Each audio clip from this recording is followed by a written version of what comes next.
Do it anyway is a mindset trick that you can use when you start to feel excuses rolling up. It works a lot like the 5-second rule.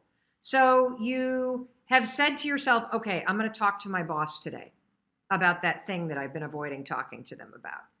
Or maybe you've said something like, I'm going to go to the gym today or tomorrow or whatever. And then the moment comes where you've got to have that conversation. Or the moment comes where it's time to pack up your bag and leave your desk and go to the gym. And what always happens? You don't feel like it.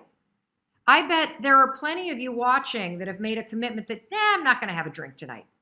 And then guess what happens when you get home? You don't feel like not drinking. You feel like having a drink. And so here's what do it anyway has done for me. The idea that I just do it anyway has pushed me to realize and to recognize that there are a lot of moments where there are things in my life that I really want to do, I need to do, I should do, but when the moment comes, I don't feel like it. And so I pull out this idea of, you know what, I'm just going to do it anyway. It's raining outside. I said I would go for a short run. I don't feel like it. I'm going to do it anyway. It's 6 o'clock in the morning. I'm tired. It's cold. I laid out my yoga clothes, but now I don't feel like it. What do? I do it anyway. When you start to say to yourself, I'm going to do it anyway, what happens is something really cool. You acknowledge that there are feelings that you have that are trying to swoop in and hijack you. You acknowledge them and you basically say, guess what? I'm going to do it anyway. Oakley is chomping at the bit that that we asked this question. What is the question? All right. So is it on topic? Yes. Okay, go ahead. It's from Ben S. Snack. How can I make a huge life decision such as a job change? Move to another state. I want the job, but I'm scared. Oh, I love that. So the question is, great question, Oakley, and great question, Ben S. Snack. So how do you make a big decision, right? So it's a decision that sounds like he's going to accept a new job, but it requires him to move to another state. And notice what he said. I want it, but I'm afraid. This is the perfect question for right now because you would actually use do it anyway. You see, the thing about the way to make decisions, this is my decision-making tool. I don't think we haven't covered it yet in this, but for those of you that have followed me for a while, you know that I have this decision-making tool. In fact, we talked about it in the journaling method. So in the journaling method, if you go back to videos 9, 10, and 11, and if you look at the journaling method that we talked to you about, and look, I want to tell you something. I'm not asking you to buy this. In fact, please don't buy the 5-second journal. We don't have any more in stock. They're sold out around the globe. We'll print more. Do not buy this. I'm not doing this training to ask you to buy anything. I'm showing you this because for those of you that don't have the journaling method in front of you, if you go to 5secondjournal.com, 5secondjournal.com, if you go to 5secondjournal.com, what you will find is a ton of free templates that will show you the journaling method for free. You don't ever have to buy that. I'm telling you not to buy it. I want to be very clear. The reason why we're doing these trainings is not to get you to buy something, okay? It's to help you learn how to reset your mind. So back to the question. The opening thing in the journal, do I have one that's open here? Because then I can, well, I'll just open this one. The opening thing in the journal is a fuel gauge that has you tune in, and this is going to get to decision making, that has you tune in to how you're feeling energy-wise every morning. And so let me show you what that looks like in case you haven't seen those videos yet. So you see this little fuel gauge right here. Oh, can you see it on Instagram, Oak? Am I holding it up? Yeah, just like not that one. Yeah, there you go. Now okay, you can see it really there you go. So that fuel gauge is a visual cue to have you tune into your energy and to assess whether or not you are depleted and empty about something and heavy, or the other extreme is energized, full, expanded, open to possibility. And the reason why I ask you to do that first thing in the morning to assess your mood, to assess your energy, to tune in, is because there's established research that says that your mood in your morning impacts your productivity and focus all day long. And so if you can boost your mood in the morning, it has a material impact on your focus and on your productivity all day. And so we use it in the morning in the journaling method that I've taught you in videos 9 through 11. But when it comes to decisions, I want you to do the exact same thing. I get that you're scared. It's a change. I would be kind of surprised if you weren't a little nervous about doing something awesome, like moving to a new state and starting a new job and all the possibilities that come in with it.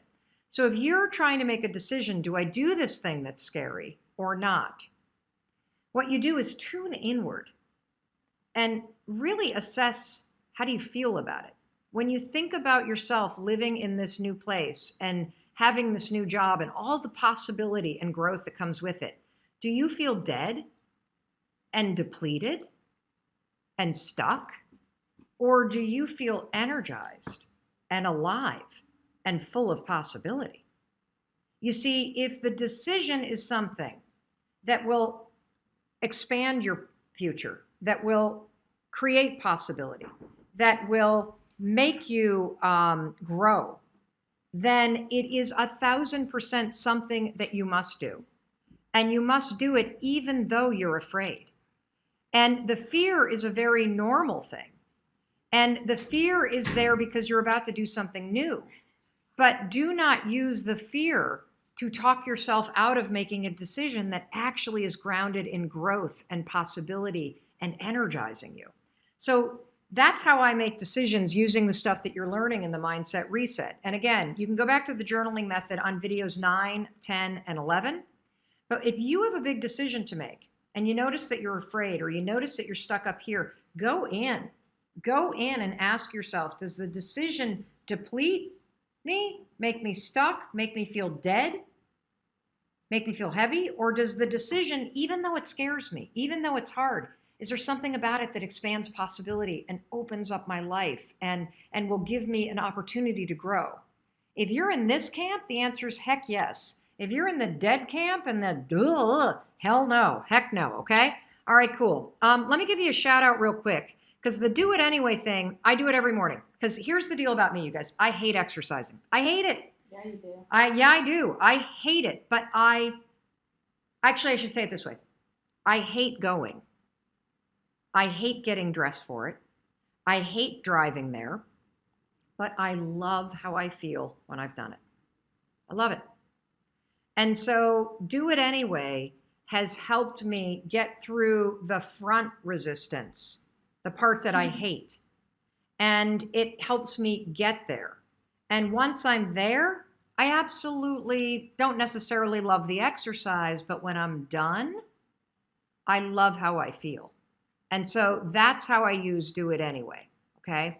Every day I use do it anyway, because it works so powerfully for me to push my excuses aside and to actually take care of my body, which is a very important thing in terms of my commitment, in terms of my desire to really enjoy my life fully. But I never, ever, ever, I'm never the kind of person that wakes up and goes, yeah, let's go exercise. I'm never the kind of person that is driving there going, I'm so excited to do this. I'm never the kind of person walking in that's even like, yes, I'm so glad I made it. I dread it, usually all the way through it. Sometimes I half enjoy it while I'm there, but mostly I dread it. But by the time it's over, I frigging love the fact that I went, and that's why I do it. You're not a procrastinator. You have a habit of procrastinating. Big difference. Because if it's a habit, I can teach you to use science to break it.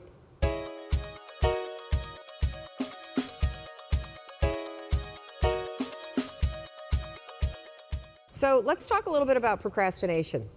Who in here struggles with procrastination? Yeah, and the rest of you that aren't raising your hand are just procrastinating on doing it, aren't you? I know. You see, I always thought procrastination had to do with the thing I was procrastinating around, right? Like that procrastination has something to do with work. Believe it or not, procrastination has nothing to do with your work. Procrastination is a form of stress relief. Let me explain this. So let's say that you've got some stuff going on in your life, and heck, who doesn't have stuff going on in your life? Maybe you're fighting with your significant other. Maybe mom's or dad's health is failing and it's really, really upsetting you. Maybe you've got some financial stuff. You put too much of your savings into Bitcoin, and now that that's crashed, you're stressed out about it, right? And so you go into work, and when you get into work, you got stuff to do, you kind of walk in and you got this big stress ball that subconsciously is hanging over your head. And so you walk in and you sit down, and you know you got 13 phone calls you need to make. And you also know that you've been chickening out, you've been making easy calls, and there's a bunch of CIOs or other people that are higher level that you haven't been calling.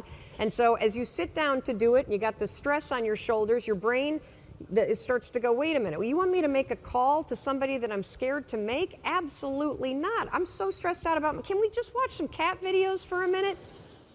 And next thing you know, an hour's gone by. And then, of course, what do? You beat yourself up. So the only way that you can break this habit, and that's an important word for you to hear, you're not a procrastinator. You have a habit of procrastinating. Big difference. Because if it's a habit, I can teach you to use science to break it. You see, all habits have three parts. There's a trigger, and in the case of procrastination, the trigger is always stress. Then there's a pattern you repeat, and in the case of procrastination, it is to avoid doing something. And then there's a reward. You get a little stress relief. The only way to break a habit, you guys, is not to deal with the triggers. You're never going to get rid of the stress in your life, but you can 100% change your pattern of avoiding work. So next time that you're in a situation where you feel yourself hesitate, you spent way too much time checking out the highlights from last night's scores, what you're going to do is you're going to go, oh, I must be stressed out about something. Acknowledge the stress. Then go 5, 4, 3, 2, 1. I want you to count to yourself because I want you to interrupt the habit that's stored here, and I want you to awaken your prefrontal cortex. Then I want you to just work, just for 5 minutes. The reason why I want you to only work for 5 minutes is because your problem isn't working. It's the habit of avoiding. I just need you to start. And here's the other cool thing. We know based on research that if we can get you to start, 80% of you are going to keep going. So let's talk a little bit about confidence, okay? First of all, I've already said it's a skill. It doesn't matter if you were born the most insecure, thumb-sucking, abused, pathetic soul of a human being. You can build the skill of confidence. It doesn't matter if you came out of the womb super ego-driven and larger than life and confident and all that stuff. You still have a lot of work to do when it comes to confidence, authentic confidence. So let me talk to you about what is the skill of confidence. Okay, you ready? My definition of confidence is not belief in self. What you're going to learn about Mel Robbins is that I love evidence-based advice because I'm kind of skeptical. You know, I was trained as a lawyer. Life has kicked me around a little bit. I kind of cross my eyes at people that are very kind of motivational. And, you know, I'm like, well, it's easy to do the inspirational stuff, but what's the depth, right? What's the depth? And so when I think about confidence and my definition of confidence, I looked at the research on confidence, okay? And there's really good news here. The first thing you've already learned, it's a skill. The second thing that you are going to learn that's really good is it's very simple to build the skill of confidence. And you can do it through repetitive actions every day, very simple little things that will slowly build up the reservoir of confidence. And here's the definition I want to give you of confidence. Confidence is the willingness to try. That's it. I'm going to say it again. Confidence is the willingness to try. That's it. That's all that it is. And the reason why I like this definition is because this definition that I have created for confidence, which is the willingness to try, is based in the research around confidence. So if you want to learn more about this, Google confidence competency loop. Okay, I'm going to show it to you. I'm hoping that this is not broadcasting backwards. Okay, this is my fancy little graphic. Okay, this is what we call a confidence competency loop. I did not invent this. This is something that people who research confidence for a living have created. And I've highlighted this because this is where confidence begins. It begins with the willingness to try, because I'm going to show you what ends up happening if you're the kind of person who trains yourself. Notice the words I'm using, trains. We're not going to sit around and wait for motivation. We're not going to wait for courage. We're going to manufacture those things. And this is where the 5-second rule is so transformative.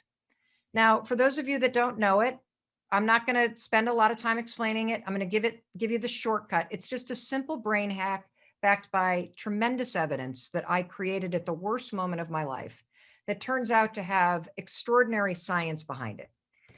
All you do is, in a moment where you feel doubt, insecurity, fear, anxiety, procrastination, perfectionism, PTSD, OCD, anything that you might possibly have that would rise up to block you, you simply count backwards, 5, 4, 3, 2, 1. Okay. And you got to count backwards, 5, 4, 3, 2, 1. And what that will do is it will shift gears in your mind. Instead of being stuck here in the part of the brain that keeps you stuck worrying and thinking and having a bias towards overthinking and being a perfectionist, you're going to go 1, 4, or 5, 4, 3, 2, 1, and you're going to try. Now, this is what's going to happen. The first time you try, you will fail. That's really good news. You want to know why? You learn by failing. You learn by failing. Do you realize that's how you've always learned? That when you were a kid, you don't remember this, but when you were learning to walk, you fell an average of 17 times an hour. You actually learned to walk by falling. And so you learn everything when you fail.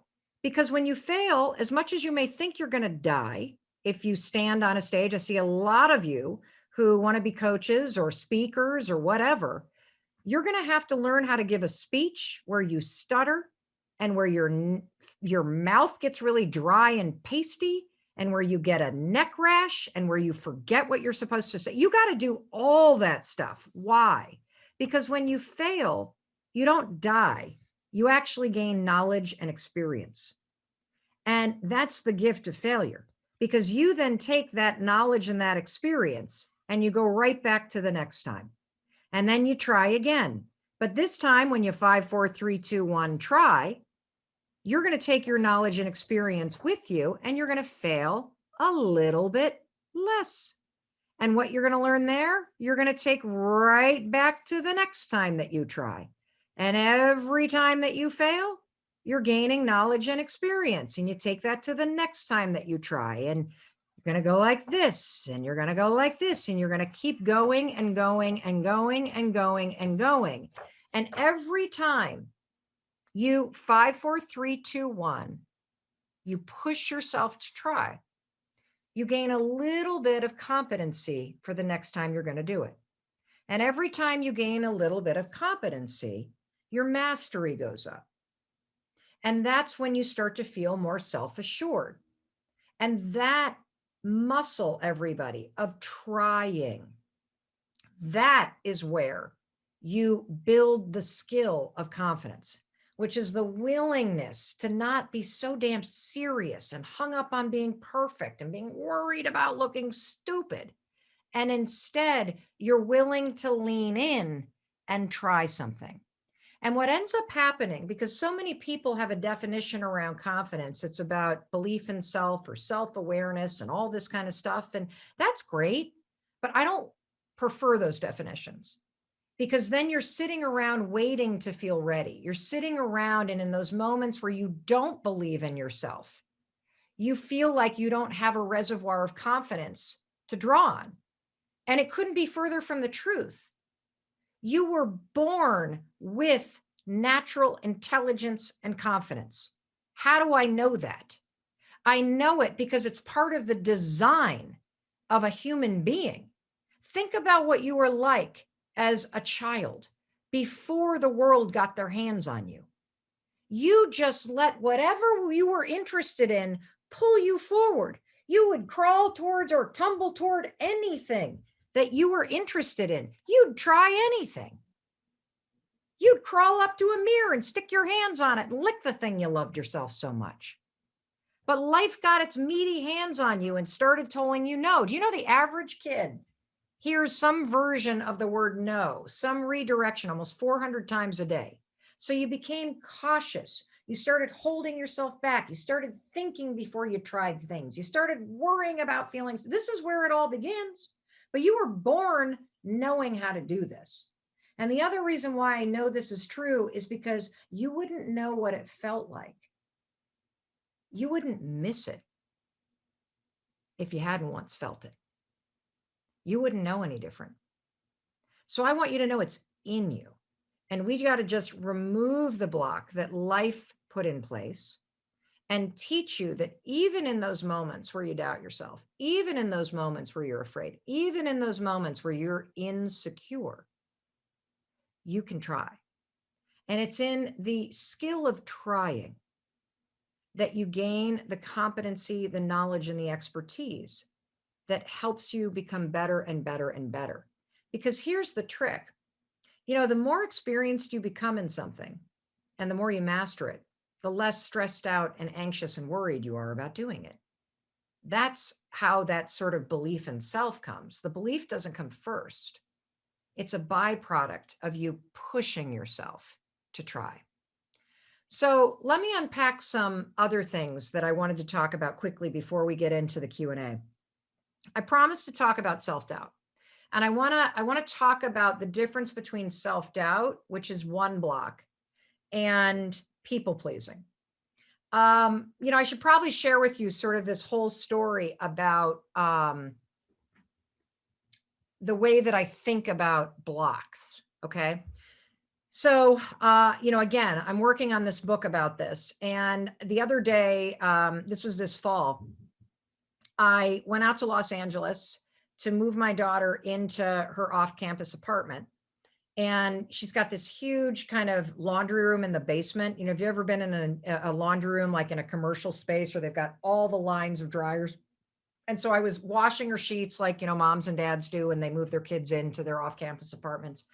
And it was the final load of the day. I go downstairs to the basement and I open up the dryer and I'm like, that's funny.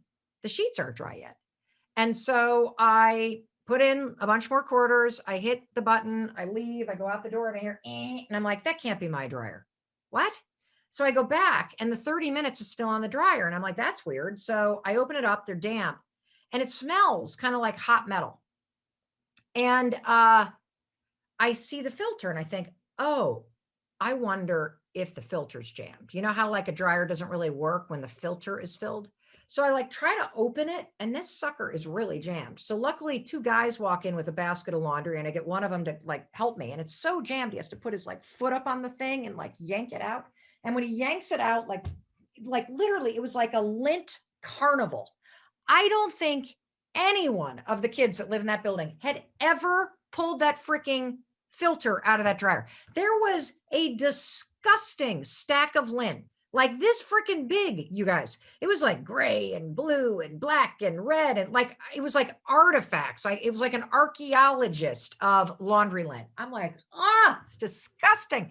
So I pull that thing off and then the janitor walks in and he's like, these damn kids. And this is going to start a fire. And so we clean it off and he puts the filter back in and he turns to me and he says, lint builds up. It's little, but it builds up and it blocks the flow of air. And, it gets so hot in that dryer, the whole place could burn down. I seen it happen. And then he goes, but now that it's clear, the dryer can do what it's designed to do. And it gave me the biggest aha. And this is what I'm writing this book about. There is a filter in your mind called the RAS. It's called the Reticular Activity System. I like to call it the red acura spotter because the way that this filter works, think about it, it's like a giant hairnet on your head, okay? The way that this filter works is that it blocks out things that it thinks is not important to you, and it only lets in like 1% of what's going on in the world. And here's the interesting thing. It can be programmed. It's very nimble. If you've ever gone out to buy a car, have you ever noticed that all of a sudden you go into the dealership, you're like, oh, I like that red Acura. And then the next day, what do you see everywhere? You see red Acuras, because your RAS, the hairnet on your brain, the filter that influences absolutely everything that you think and do. By you going to shop for a car, it has gone, oh, ding, ding, ding, hold on. Mel Robbins is interested in red Acuras. Let them in. Let the red Acuras in. And all of a sudden, every red Acura is now getting in through the hairnet in your brain. Okay? So this is good news, because if you decide that that dream that is meant for you is something that you want, you can program that sucker to let in information that is related to it. And suddenly it becomes so easy to spot opportunities and easy to gain momentum and easy to try. Here's the problem. You ready? Your freaking filter is trapped with mental lint. That's right. You want to know what lint stands for? Because I'm a freaking genius. Lint stands for those moments when you lose inspiration due to negative thoughts. Thank you, everybody. I know I'm a genius. You can read all about it this fall. So you've got a filter that could help you make everything happen. But you want to know what? You've got this layer of crap in your brain, just like that dryer vent had a layer of lint in it because nobody had changed the filter. You cannot do a load of laundry, people, without creating lint. And you cannot go through a day in your life without having some sort of negative mental lint build up. You have a lifetime of lint that is clogging the filter in your brain. I know it. I can teach you how to remove it, and it's impacting your willingness to try. And the two forms of lint, there are 5 of them, but I'm going to talk about 2 of them right now. The first one is doubt. And doubt is the kind of moment when you lose inspiration due to the negative thought, it'll never happen for me. You want to know why Mel Robbins has never done a live event, ever? I've never done any kind of live event on my own. You want to know why? Because I've got negative crap built up from childhood that makes me say, no one will show up. True story. Tell me if you've been to an event in a stadium that I have produced. You haven't, right? Because I too have lint in there. And here's the great thing. Just like that dryer, when you realize you have a filter that needs to be checked, and you've got a filter in your mind that needs to be cleaned every day, once you spot the lint, it's easy to go, oh my God, look at that bullshit. Get that out of here. Come on, Mel, please. Once you clear away the doubt, it will never happen for me. You can go, oh, look at that stupid lint. There it is again. It'll never happen for me. I don't think so. Wipe that stuff away. Now you can use the definition of confidence. I'm willing to try. Whether it happens or not is irrelevant. I got to be willing to try. Well, thank you for having me. And you, I think of probably anybody on the planet will get what I'm about to say in your bones, because you understand the profound impact that the 5-second rule as a starting ritual has had on millions of people's lives, helping them move from thinking to doing. And even sitting here, Jim, with you, which it's just an honor being such a fan of your work too, to be here with you, even sitting here knowing the impact that the 5-second rule has had on millions of people's lives. Yeah. I'm going to tell you something. What's that?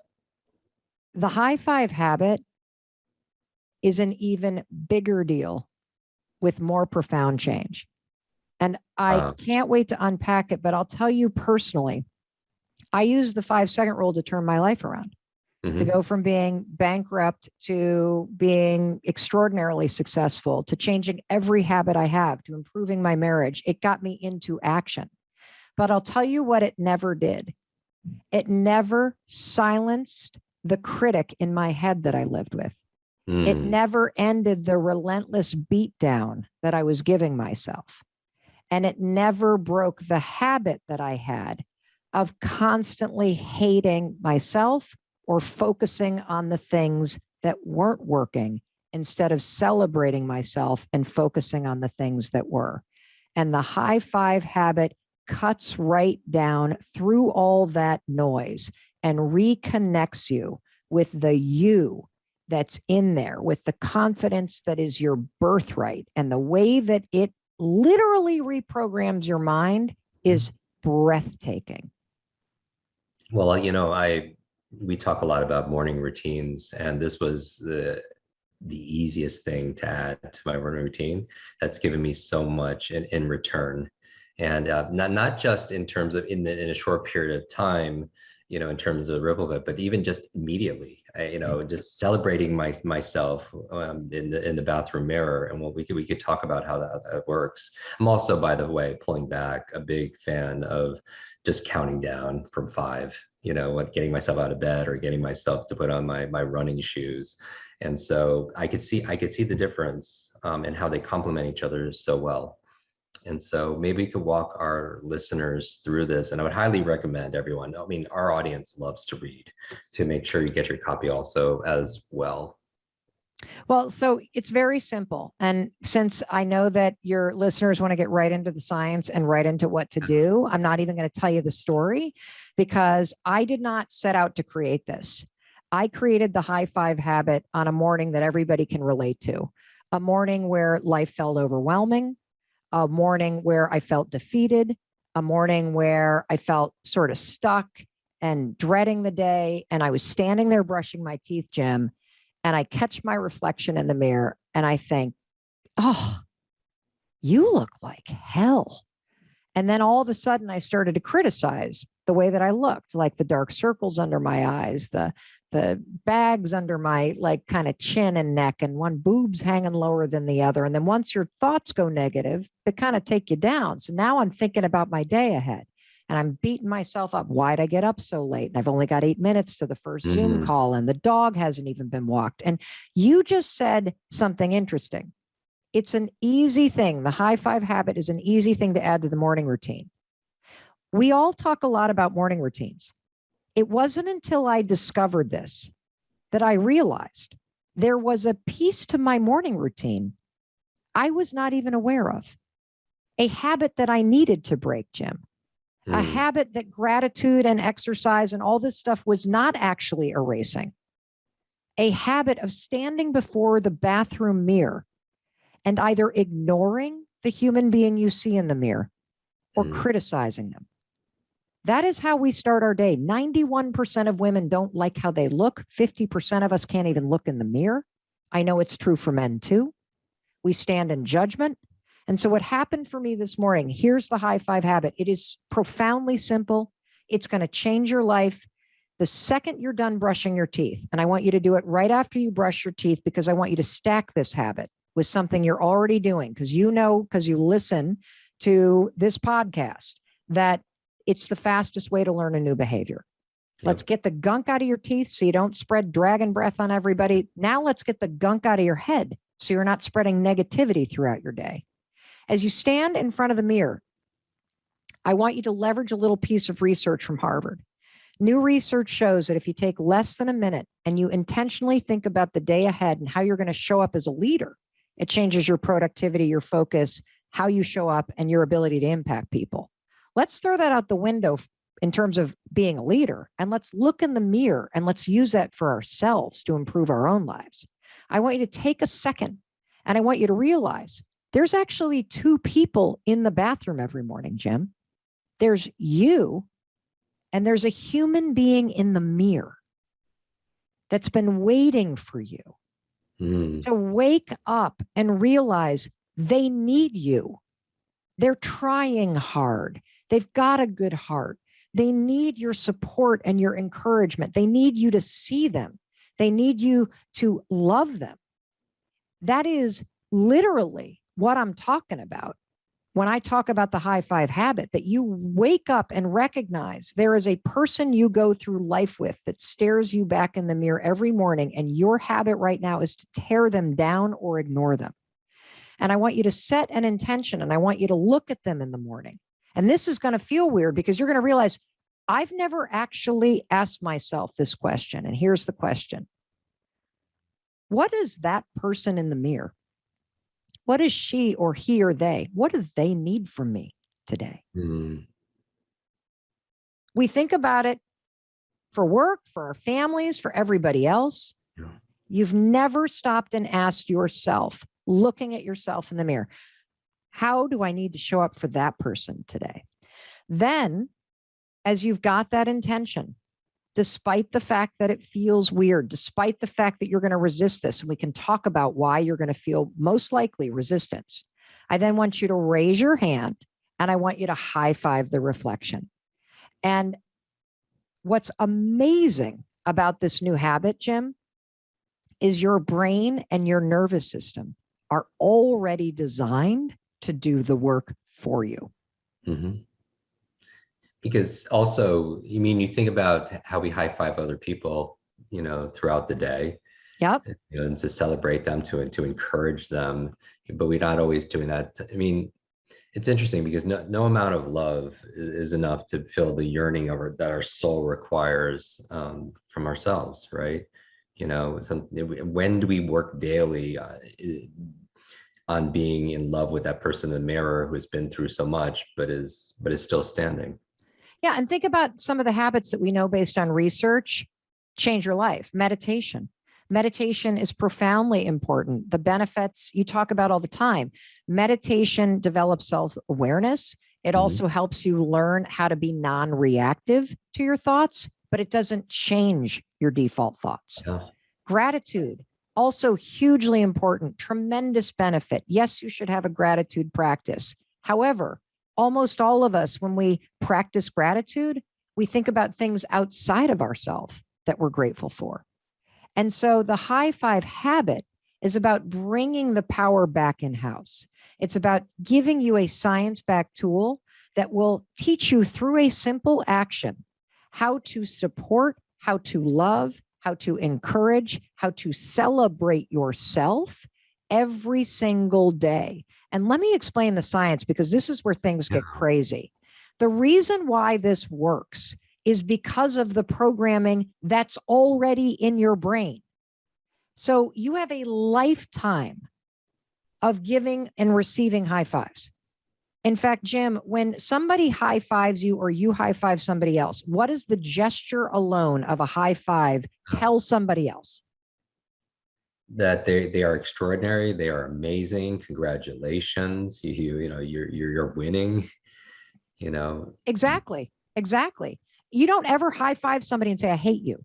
You always high five and you're like, I love you. We got this. No problem. Go get them. You're going to win. Even if somebody just blew it, you high five them and it's like, shake it off. Come on. I still believe in you. Let's go. And so all of that programming is right here in the interior of your brain. It's in your basal ganglia. It is in your subconscious. It is sitting there and it is married to the action of high fiving. So what happens is when you stand there, you set this intention, you're with yourself, you see yourself, you feel the resistance, you ignore the resistance, you go to high five yourself. Your brain's like, oh, I know what this gesture means. It activates the subconscious programming. It silences the critic and the beatdown. You can't think anything but positive thoughts.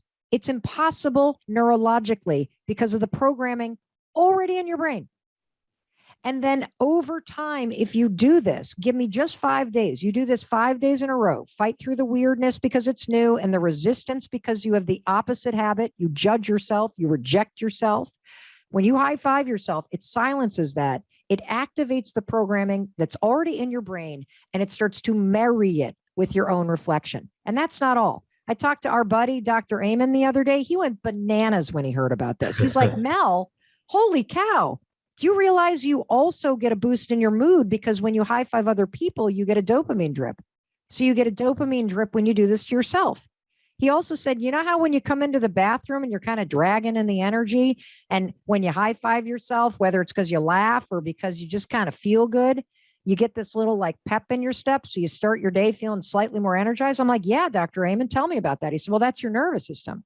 Your nervous system is encoded with celebratory energy. When you cross a finish line, you raise your hands. When your favorite team scores, you raise your hands. When you say hello to somebody, you raise your hands. When you hug somebody, you raise your hands. When you high five, you raise your hands. Your nervous system remembers it. That's where the energy comes from. The coolest thing about the high five habit, Jim, is the programming is already in you because you've been doing this your whole life for everybody else. Yeah. And we are hardwired for this. Hardwired. In fact, when you were born, DNA, in your DNA was celebration and joy. Little kids, when you see them in front of a mirror, they don't step back and go, my thighs are fat. Man, I'm a loser. They don't do that. They spin, they high five the mirror, they kiss the mirror, they love themselves. This is your birthright. It was your life experience that taught you to judge and reject yourself. And I'm here to tell you this simple habit of standing before the mirror and raising your hand and high-fiving yourself like you so willingly do for everybody else. Yeah. You don't have to say a thing. You can have resistance. You can feel that it's weird. You can literally reject it in your mind as you start to do it, and you will experience massive transformation as you complete the gesture because your mind is wired for this. You know, my husband, Jim, a lot of people know the story because it was his restaurant business failing that rocketed us into this personal crisis. And that's when I invented the 5-second rule. Well, his best friend and he worked at that restaurant business for 7 years. And at the end of the 7 years, they sold it for a song to a new investor. And our best friend, his business partner, was able to shrug and go, okay, well, that's entrepreneurship. I'm very proud of what we did. I'm proud of how hard we worked. And, you know, did we return the profit we wanted? No, but I'm still proud of myself. My husband couldn't do that. My husband said, I failed. Do you know for 7 years, he has looked in the mirror every morning, Jim, like so many of us do, and dragged his past in there and said, because this thing in my past, I am a failure. I am unworthy. I am unlovable.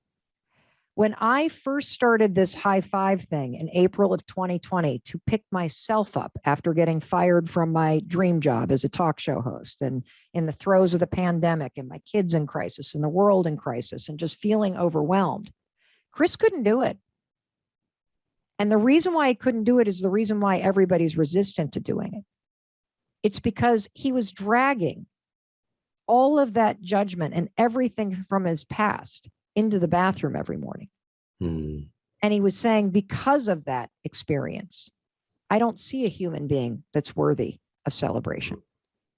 So if you've experienced trauma or abuse or discrimination, or you've been abandoned, or, you know, you're a human being and you've done things you've regretted, or you wish you could change and you'd forgive Jim or me for it, but you stand in judgment of yourself, you will resist this because right now you see a human being who doesn't deserve celebration.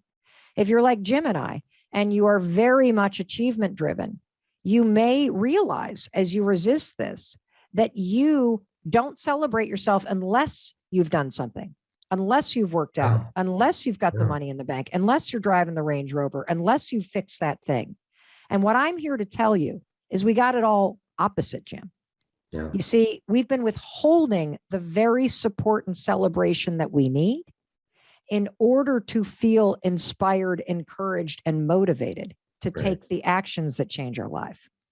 Like if I were to ask you, Peter, hey, Peter, I was bankrupt and I was fighting with my husband all the time and drinking too much. How could I change my life? What would you tell me to do? Yeah. Say, look for a job, Mel. Stop being a bitch to Chris. And you might want to consider sobering up. The answers are easy. It's the actions that are hard. Instead of being addicted to information, which to me is a form of self-doubt.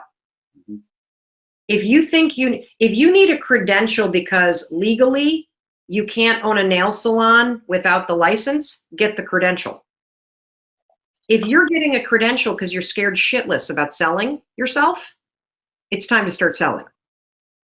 Because the credential is not going to solve the self-doubt. The only thing that solves self-doubt is action. It's really that simple. And the other thing that we fixate on is you fixate on the big stuff. You got to start with the little stuff. You know, they did this massive research project at the Harvard Business School where they basically asked what makes people feel satisfied or successful with their work. And after this monster study, they came down to one factor. Are you making progress every day on something that's important to you? You see, a mistake that we make is that we wait to feel ready to do something. So we have all this pent up energy and then we make a burst and we make 10 phone calls. Oh my God, oh my God, oh my God. I'm like motivated. This is freaking amazing. And then all of a sudden you're like, woo, I'm done. Oh, and then you don't do it for a week. You are so much better off making one important phone call a day. So much better off because you're seeing yourself make progress on something every single day. And you're also not relying on these bouts of feeling motivated, which come and go like the breeze. How do I avoid busy action and only apply that to the right actions? She's just not sure what actions to take. And I'm sure you've been there as I have. What do you tell her? Well, so first of all, I think any action that you take is a good one, even if it's busy, right? So 5, 4, 3, 2, 1, get moving, stop thinking, do what you need to do. When you notice that you're just focused on the busy stuff, and your wisdom, your instincts are telling you you're avoiding the big thing, that's a moment of power. 5, 4, 3, 2, 1, go focus on the big thing. The other thing that's going to help her is if every morning you, in those 20 minutes that you find for yourself before you look at the phone and you plan your day, come up with your priority for the day that matters to you, like some project you're working on, something related to your business, and then identify the one thing that you're going to do that scares you today to drive the business forward. That's it. If you were to just do one thing a day that's outside your comfort zone with your business, you'll be shocked at where your business is 6 months from now. Just one. I'm not asking for big shit here. I'm asking for one thing. And do it even though you don't feel like it. So you didn't always know exactly what action to take. You were just taking action and adapting and adjusting along the way. No, I feel like there are some people in life that I think are like gifted with OCD or like on the spectrum Aspergery that are super like focused and they know exactly what they want and they can just march right towards it and that's how they go. I'm not like that. I have to stumble into things. So what happens for me is my instincts tell me something. And then I go and take action to do it. And then as I'm doing it, I gather all this data that tells me I hate, oh, what the heck, hold on, this is CNN. We got to decline that. Tell them goodbye. Data that informs me. I'm going to give you an example, okay? So I had tremendous success in the speaking business. I went from zero, never had been paid for a speech, to literally the most booked woman in the world in 3 years flat. Crazy. And there's a number of reasons why. Number one, the content's terrific. I'm also a really good public speaker. There's not a lot of women on the circuit, but more importantly, I behave in a way because I know that the number one asset in business is make the people you're dealing with know that they matter. Take care of everybody you deal with, everybody. The event planners, the speaking bureaus, everybody has something that they're worried about. You get rid of the worry. You make them feel like they're important. Everybody wants to be around you because at the end of the day, we all want to know that we matter. So if you do business with people that make you feel good, you want to do more business with them. And so it's a really, really simple thing. I call it, my philosophy about human beings is just be a fan. Just cheer for everybody. There's so much success to go around. People have really difficult lives. They make things really hard for themselves. Make their life easy. Make them feel great. Give them a hug, smile, compliment them. Be generous. Don't be a pain in the ass. Like literally, it's that simple. So I explode. Now here's the thing. I thought when I started the speaking business that it would be really amazing to just for the rest of my life be a speaker. Here's what I discovered. There are so many aspects of running a speaking business at this level that deplete the hell out of me. I hate being alone. I hate traveling that much. I really don't like the fact that when I get off the stage, I don't have contact with the audience anymore. What energizes me is conversations like this, What energizes me is hearing from people, connecting with them, the ongoing stuff. And so a year ago, I made a decision, I got to shift the business. Now, it's already a really successful business. And you watching this, your business may be wildly successful too. Let me ask you a question. What aspects of your business energize you? And what aspects deplete you? There's an enormous business opportunity for you right now to simply align your business with the things that energize you more. So for me, that meant, how do I take this significant revenue and duplicate it, but not get on a plane? How do I reach people with these ideas and inspire them without having to be away from my family? How do I have an ongoing connection? Because those are the things that energize me. And so I made a huge pivot. We cut the number of speeches in half and we launched an online course business. We are now in the audio products business. And so that, because it energizes me, because I have an ongoing connection with people. Other than talking to you, which is fucking awesome, hearing from everybody, what they got out of this, seeing your photographs of you with the phone and 5, 4, 3, 2, 1, and then getting the post that you actually closed a big deal. That is so cool because I see that you're changing. That is what is amazing. Now, here's the other thing, guys. 5 years from now, it may deplete the hell out of me to do online courses. Something else, live events, might energize me. So I will make that pivot. So when I said in the very beginning, Peter, there's only one you, and you've got this whole casserole of experiences and interesting wisdom, that depleted versus energized data is that wisdom. Use it to your advantage in business. If you freaking hate selling, hire somebody to do it for you. Pay attention to what your instincts are telling you. I'm not great at managing people. I don't have the patience to explain everything, you know? I'm not great with details in terms of production management. It depletes me. So don't do it. Find a partner, get somebody so this is what I'm saying. You may be banging your head against the wall, and the reason why you haven't hit that level is because you're scared shitless to hire somebody or partner with somebody or give up this aspect of your business that takes 80% of your time, gives you 20% of your revenue, and depletes the hell out of you. Stop being stupid. Do the stuff that feels good. It's easy. That doesn't mean you won't have toilet days. That doesn't mean you don't have to do stuff like empty the trash or do the annoying things. We all have to. But align your business with the things that naturally energize you, and you will explode your income. One of the things that I learned in researching the book, The High Five Habit, which was freaking news to me, Chase, but once you have somebody unpack it, you're like, oh shit. Well, that makes a lot of sense. It is research from a woman who was at UCLA for a long time, one of the leading neuroscientists in the world. She studies the brain and what it takes for the brain to learn, to change, to create. And one of the things that she discovered is the connection between your nervous system and your brain's ability to function as it's designed. And to just really dumb it down, mostly for myself, this is how I've boiled down what she talks about. So your nervous system trumps your brain.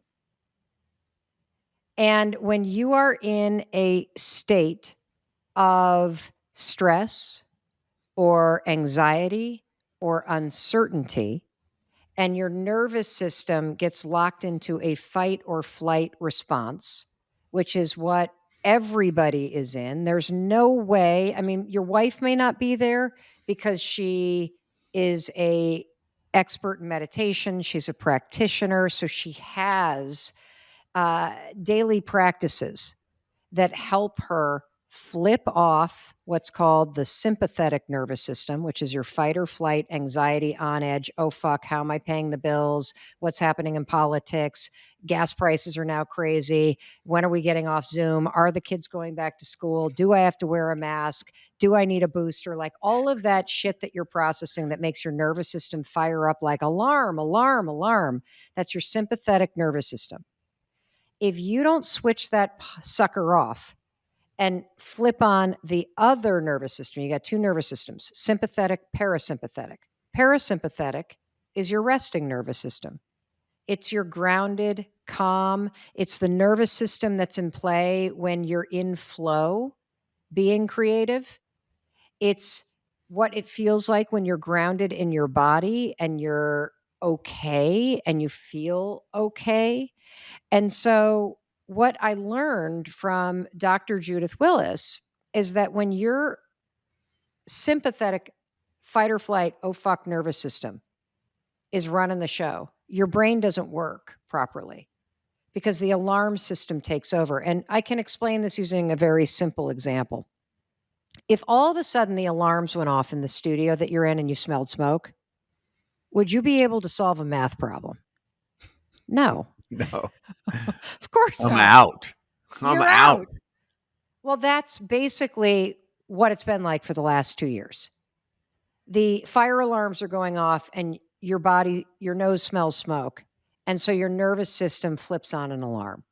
The reason why it's so hard to focus, the reason why you're exhausted by 1 o'clock in the afternoon, the reason why you feel like you're one more thing away from checking yourself in and needing help is because your nervous system is just fried and it's impacting your ability to think clearly. And so there's a simple trick that you can use. And I know you've talked about the vagus nerve a lot on your show. It's a really important thing to understand. It's a treasure inside your body. The vagus nerve is a nerve that runs all the way from, your seat through every major organ, your vocal cords, all the way up to the top of your head. And the vagus nerve is the on-off switch between your, oh shit, nervous system and your, I got this nervous system. And so a simple thing that you can do, and I want everybody to do this at the beginning of their day. And the reason why I want you to do it at the beginning of your day is because I guarantee you, particularly because you're in business for yourself, you're waking up on edge. Your cortisol levels, the stress hormone, are the highest first thing in the morning. And so when you wake up and you're already on edge, feeling like, oh my God, how am I going to get through the day? How am I going to pay my bills? You're rattled, you're thinking, you're worried, your cortisol levels are high. That means your, oh shit, nervous system, your alarm system is already ringing. So we got to flip the switch and turn off the alarm before you start your day so that your brain can focus and work for you. So the way you're going to do this, I call this high-fiving your heart. We're going to press in the center of your body, and that's going to kind of right by your heart, it's going to press on your vagus nerve. That's where the on-off switch is. And I'm going to teach you to manually flip the switch and to turn off the alarm system and to turn on the calm, grounded, creative nervous system that's going to help you get back into a state of flow and help you be more strategic, because right now is the most extraordinary moment in time for you as a business owner, I believe, and for a creator. So as you're pressing right here, you're just going to take a deep breath. Go ahead. And now I want you to say these 3 sentences. I'm okay. I'm okay. I'm safe. I'm safe. I'm loved. I'm loved. That's it. And most mornings, I need to do it about 23 times. No, I'm serious. Like what I know, happens? but I love that about you though. Like you're like 23 times. Like no exact like Well, you know when it's I know. when you can stop because you actually have a sensation of the rattle Down-regulation, settling, yeah. and you come back into your body.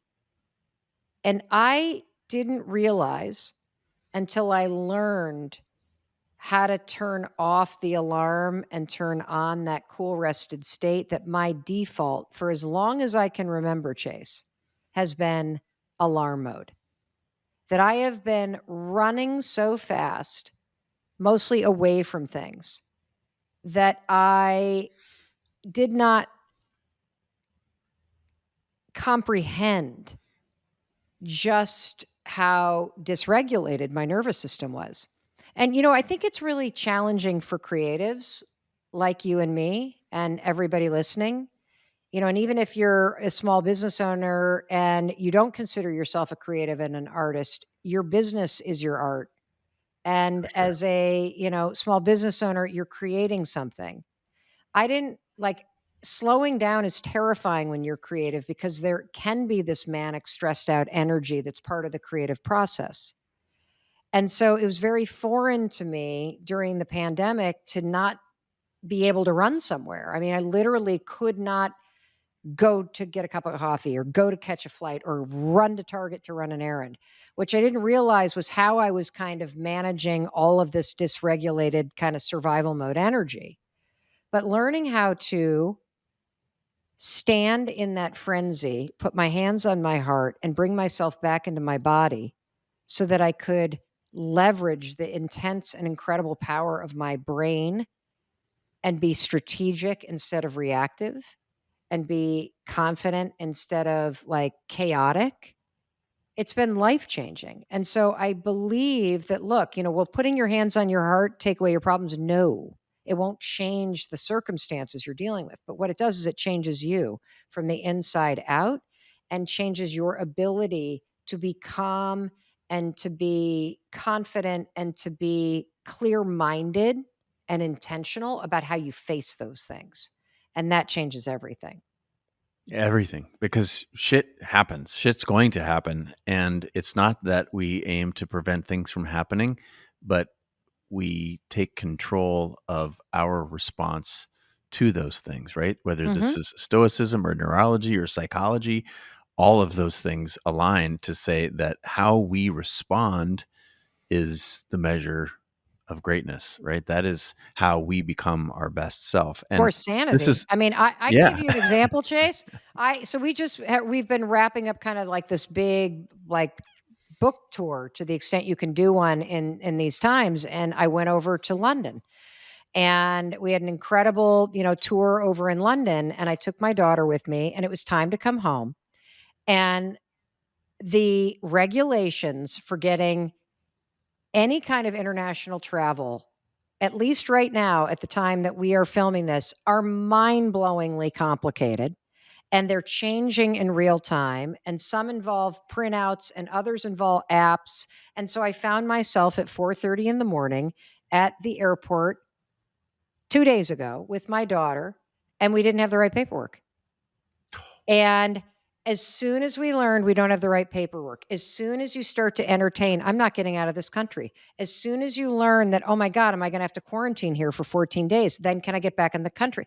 And that whole thing happens when you allow the stress of your life or the stress of a moment or the uncertainty of something or the fear that you feel to all of a sudden surge through your body. You will not be able to solve the problems you're facing.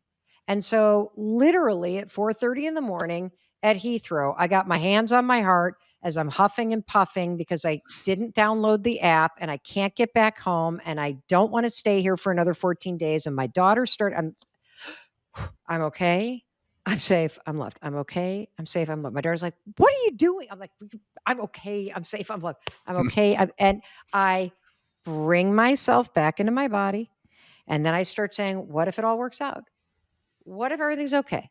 What if I figure this out? And I use the tools to come back into the moment, Chase, so that I can focus on what I need to do. And I'm telling you, if you're a small business owner and you are rattled and you are living with sustained stress, it's hand-to-hand combat with yourself in order to fight against the way that your body, your nervous system, your emotions can hijack you. And you can get control. And the more you use the tools that we're going to talk about, the faster and better you'll become at it. And I want to tell you the 3 sources of the resistance that we've identified. And there's probably even more, but I want you to know this is very, very common. First of all, for those of us that have experienced trauma or abuse or neglect or discrimination or poverty or all kinds of heartbreak, abandonment, anything that you have survived, a lot of us drag that into the bathroom every morning.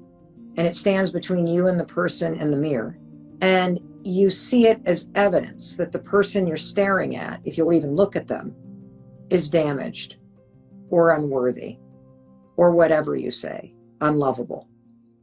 And so the resistance is this deep-seated belief that because of those things that you've survived, you do not deserve the high five, which is where the resistance comes from. So I'm here to tell you, if that resonates for you, the high five is a beautiful thing because you don't need to say a word. You can feel all that resistance. That's okay. Because the physical gesture and the programming in your mind do all the work for you. And, you know, if you have survived all those things in your life, you not only deserve a high five, you need one. And you need one to heal. Because, you know, if you can think about the times where you have given or received a high five, Dr. Nicole, what does the gesture communicate whenever you give it to somebody? I think high fives communicate acknowledgement, right? You see that person and you feel, I'm going to use some version of favorable. You're celebrating some aspect of what they're doing. Yeah, it's like, I love you, I see you, I believe in you, keep going. If somebody's having a bad day, shake it off, you got this. And you've never in your entire life high-fived somebody and thought, I hate you, I hope you lose, you're the worst. You can't do it. Like, so if you can stand there and say that person in the mirror is unlovable, but the second that you raise your hand to high five yourself, your brain takes over, and so does your nervous system, because they know what a high five means. So it is impossible. Try it. Try it. You cannot high five yourself and actually think something terrible about yourself, because your brain neurologically won't allow you because of the programming in there. It's like trying to sing the lyrics to a different song while Let It Be is playing. You can't do it. You know, it's in your mind. And so the more that you make this a daily practice, what ends up happening is you silence the critic, and the programming associated with the high five starts to marry with your own reflection. Now, another thing that happens is, like, form of resistance is all the regrets that you have and the shame that you carry. So if you're human, you have done things that you deeply regret, whether it's cheating or lying or addiction or hurting others or hurting yourself, all stuff that you did, by the way, while you're trying to survive. Things that you would gladly forgive Dr. Nicole or Mel Robbins for, but you drag it into the bathroom every morning. And you use that as evidence, again, to see a person that is not worthy of celebration because of those things. This was actually a really big insight because of Chris, my husband. When he got out of the restaurant business, the restaurants that he and his best friend opened ultimately shut down. And it was interesting to watch that happen, because when they shut down, his business partner looked at the 7-year experience and was like, it's restaurants, you know, I'm really proud of what we did. We worked hard. We did a good job. Like, we were great employers. Like, we had a great product. Okay. You know, whatever. Did we return the profit? Nope. Let's move on. My husband couldn't do it. He could not do it. He had the classic experience of shame. The restaurant failed. I'm a failure. I did not know, Dr. Nicole, how deep of a hole he had fallen into because of the masks that he was wearing, hiding his depression, probably not even present to the fact that he was experiencing depression. And then, of course, once he started to realize that's what it was, feeling like there was something broken, he has for 7 years stood next to me at the bathroom sink and looked in the mirror and seen a human being who's a failure. And when I first started doing this, and I said to him, you know, I think you should try this, Chris. Like, this has some crazy impact on me. I think this might help bring the light back in. And he said, the high-fiving yourself is the stupidest thing I've ever heard. And as we unpacked what the stupid was, because I said, actually, Chris, I think the reason why you think it's stupid is because you don't think you deserve one. And that's the heart of the resistance, that you are standing in such profound judgment that you are refusing to give yourself the forgiveness and the acknowledgement and the support that you need to pivot and turn toward healing and moving your life in the direction you deserve to move it in. And what's great about the high five is you don't have to stand in front of the mirror and go, I'm great. You don't have to do that. And in fact, it wouldn't work because for years you've told yourself you're not. But the second, again, this is called neurobics. It's a whole field of neurological research. The second you apply that physical motion, your brain's programming takes over. It silences the beatdown and you go, this. And it doesn't mean, yeah. It actually is compassion. It says, I see you. Yeah, the last 7 years sucked, but I'm still here and I still love you and I still believe in you. It sends you into your day feeling like you have your own back. You know, the third form of resistance is what you and I know so well because we've talked about it a lot. And this is one that comes up for tons of people. And that is, unless you've done something that deserves the high five, like you've hit the weight, you are the size pants, your hair looks good, you have the money in the bank, you're driving the right car, you're dating the right person, you're doing the right thing, your mom's, like whatever it is, the thing outside of you, unless that's happening, you don't think you deserve something. And, you know, when you flip it and you realize, no, your life is a marathon and we don't stand along the edge of a walkathon and a marathon with our arms crossed and go, mile 7. Do you see the pace you're running? I'm not cheering for you till you get to the finish line. And even then, I'll see what your time looks like. No, we cheer for people, clap for them, high five them every step of the way. And that's what you need to be doing to propel yourself forward. Your favorite sports teams, they don't start a game by standing there, Dr. Nicole, I saw your last book. It really blew. You know, I don't know how this one's going to go. That's not how you start a game. You literally ground down in optimism. You ground down in partnership, in trust, in faith. And then you seal it with this positive, energizing gesture that aligns you on that commitment. You send yourself into your day that way. And the final piece of research that's really exciting, and I bet you'll be able to even go deeper on this, is Dr. Amen asked me, he said, so when you leave the bathroom, do you notice that you feel a little more energized? And I said, yeah, I'm assuming it's just because, you know, it's like, hey, you know, it's kind of cheesy. Is that what it is? And he said, no. He's like, Mel, no. He said, just what you said about emotion and energy. Our nervous systems are wired for vitality. They have celebratory energy encoded in them. And so there are all these gestures you've done forever, whether it's celebrating somebody scoring where you raise your hands or crossing the finish line or raise your hand to wave hello or raise your arms to hug somebody or raise your arms to high five. The reason why you feel your vitality come back is because your nervous system also recognizes the gesture. So you get dopamine, you get the positive programming, and you get this little boost of celebratory energy that comes through your system to lift you into the day. What is your limiting belief? What is the thing that you think about yourself? Maybe your parents or your mother or your father taught you to think that way about yourself. Maybe you went through a horrible breakup and that person made you feel unworthy. Maybe you've had a bunch of setbacks in your life and that's what gave you that limiting belief. But what is your limiting belief? Because today, what we're going to do today is we're going to take it a step further. Now that you've identified your limiting belief, we're going to look at what is it costing you to choose to repeat it. Because remember the quote I started with. You have a choice right now. You get to repeat the things you've always done, or you can evolve them and become more deliberate. Let's talk about the cost of that limiting belief.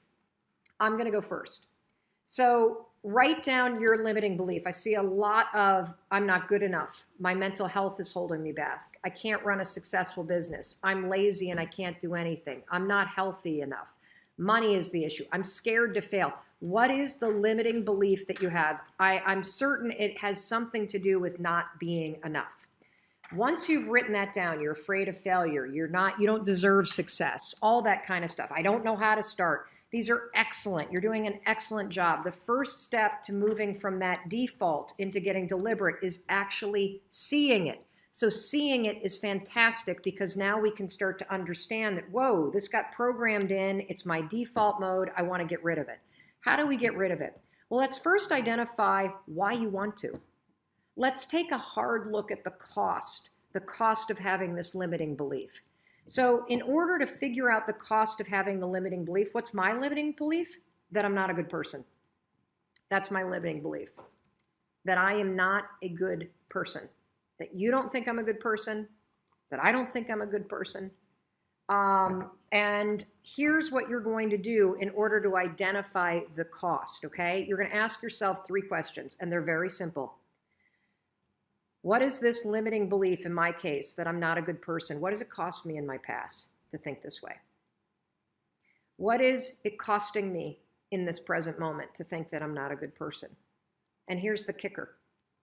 If I don't evolve this, if I don't get deliberate, what is it going to cost me in the future to continue to think that I'm not a good person? So in the past, thinking that I'm not a good person, it did a bunch of things. First of all, it made me very sad.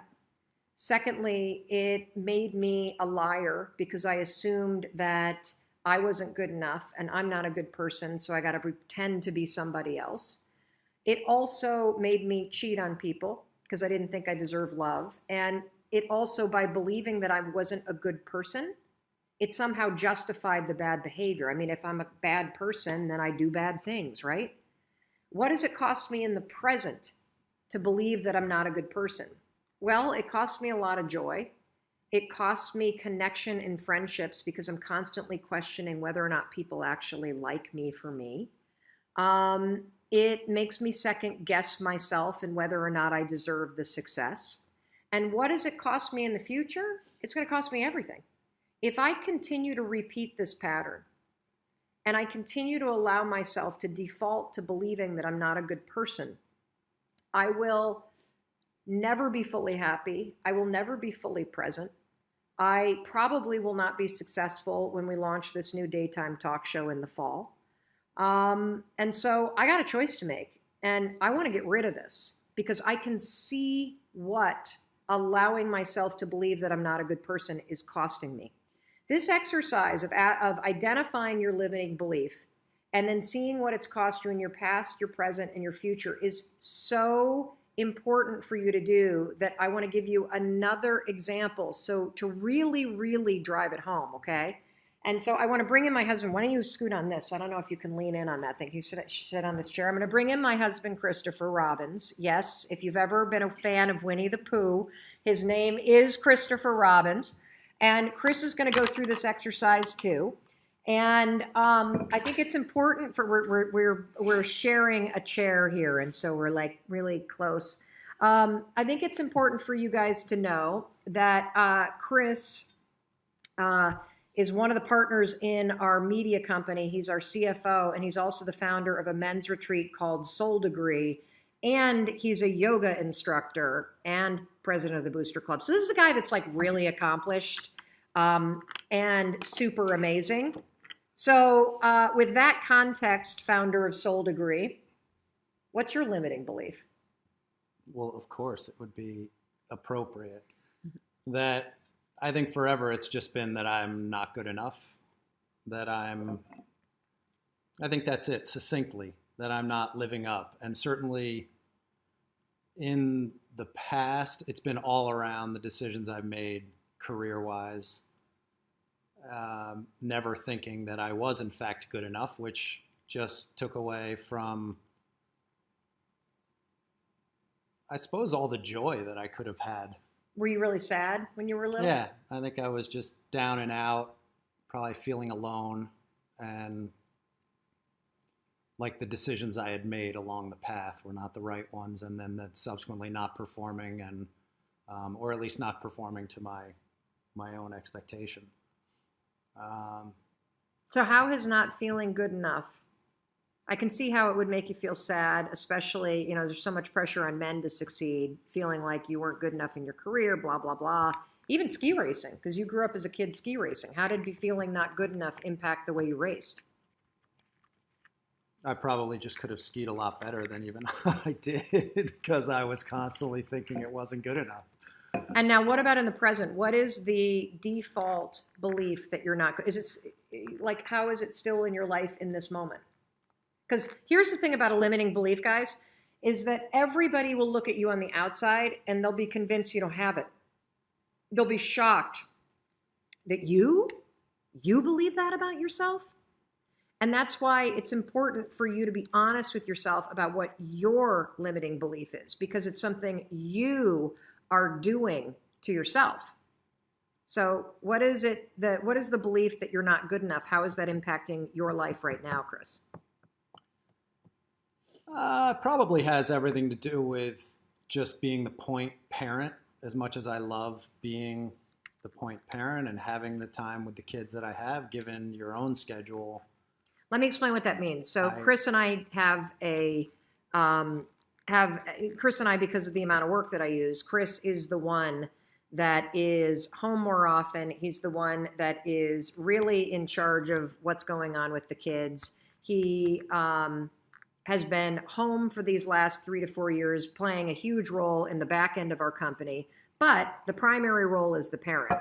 And traditionally, at least in the United States, it's the woman that does that. And so it's been, I think, a very fulfilling yet confronting thing for Chris to be playing that role in, am I saying this correctly? Totally. Just to bring everybody up to speed? Just embracing the idea that me being the one at home handling the lion's share of the things at home are, of course, consistent with my negative belief that that's not good enough, that that's not being supportive enough. Is it also with success? Like that's not enough in terms of your own career, even though you founded a men's retreat? Well, seriously. You mean? Well, you run Soul Degree, you run the Booster Club for the high school, you teach yoga classes, you are a CFO, and it's still not enough. And here's the thing that's so interesting, everybody. I'm going to ask Chris a question he doesn't know I'm going to ask him. If you could go back and do something different these last 3 or 4 years and actually go and work and build a business that's solely your own and not be around, and I mean, would you trade the years that you've had with our kids, the last 3 years, or for something else? No, definitely not. Well, see, then that's the thing that's crazy. Is here you're sitting here torturing yourself saying, you're not good enough, you're not good enough, it's not enough, it's not enough. But given the option, if we could wave a magic wand and change everything, and the circumstances would be different, but you had to trade the time that you had with our kids, would you do it? The answer is no. So here's the thing that's interesting, and I'm so happy that you admitted to that, because it points out the fact that your default thinking isn't logical. It's just a habit. It's something you've been doing for so long that you don't even realize it. And even though it doesn't serve you, and even though, like Chris just said, he would never change a thing, and yet he still thinks it's not enough. That to me means that there is some automation here that's going on in your brain where it's set on default. Oh, I got to just think I'm not enough. I got to think I'm not enough. I got to think I'm not enough. You know? Well, here's the bigger question. If you allow this default mode to stay programmed in your brain, how is that going to impact your future? Particularly if you think about things like your aspirations for Soul Degree, the men's retreat that you run.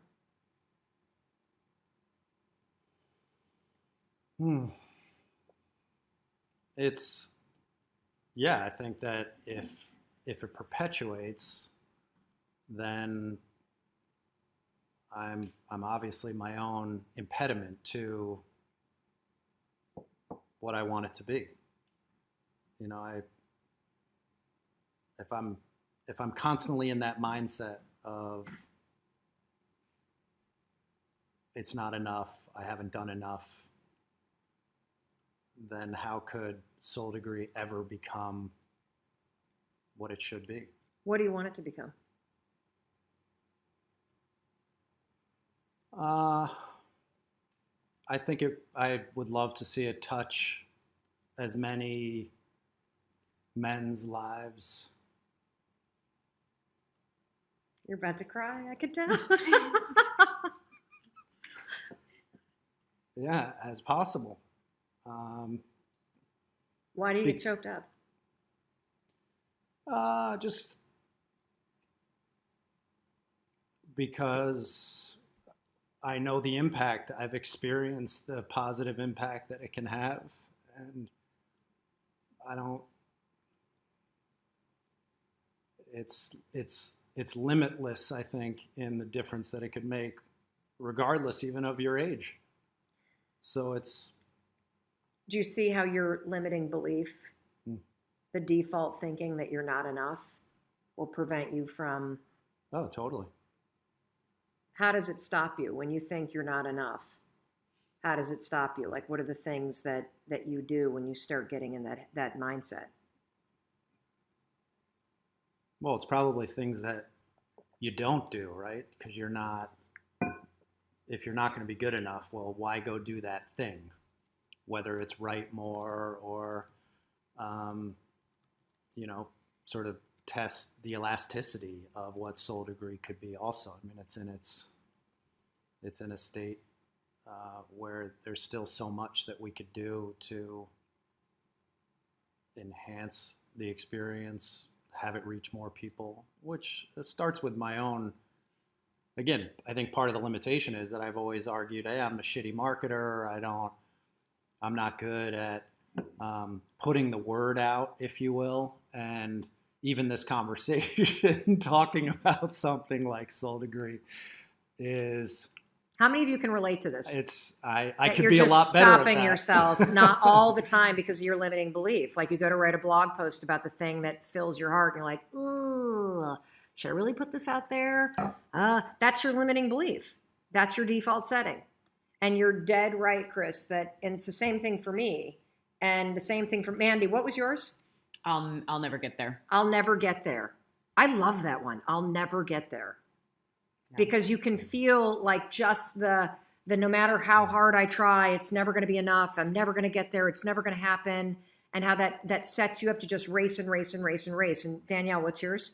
But I'm not smart enough. I'm not smart enough. Yeah, I'm not smart enough to do this. And so if your belief, the default that got programmed a long time ago is I'm not smart enough, then you'll tell yourself, I'm not smart enough to write this blog post. I'm not smart enough to figure this out. I'm not smart enough to build that kind of business. I'm not smart enough to attract the kind of person that I want. And the thing that's scary about default settings, everybody, is that not only are they automated in the default network in your brain, but they're a protection mechanism.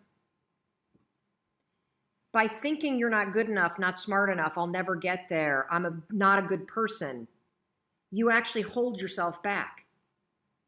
And that's one of the reasons why we cling to it. And so if you haven't already, because we're going to wrap up this training and I'm going to tell you what's coming up tomorrow and then we're going to answer questions.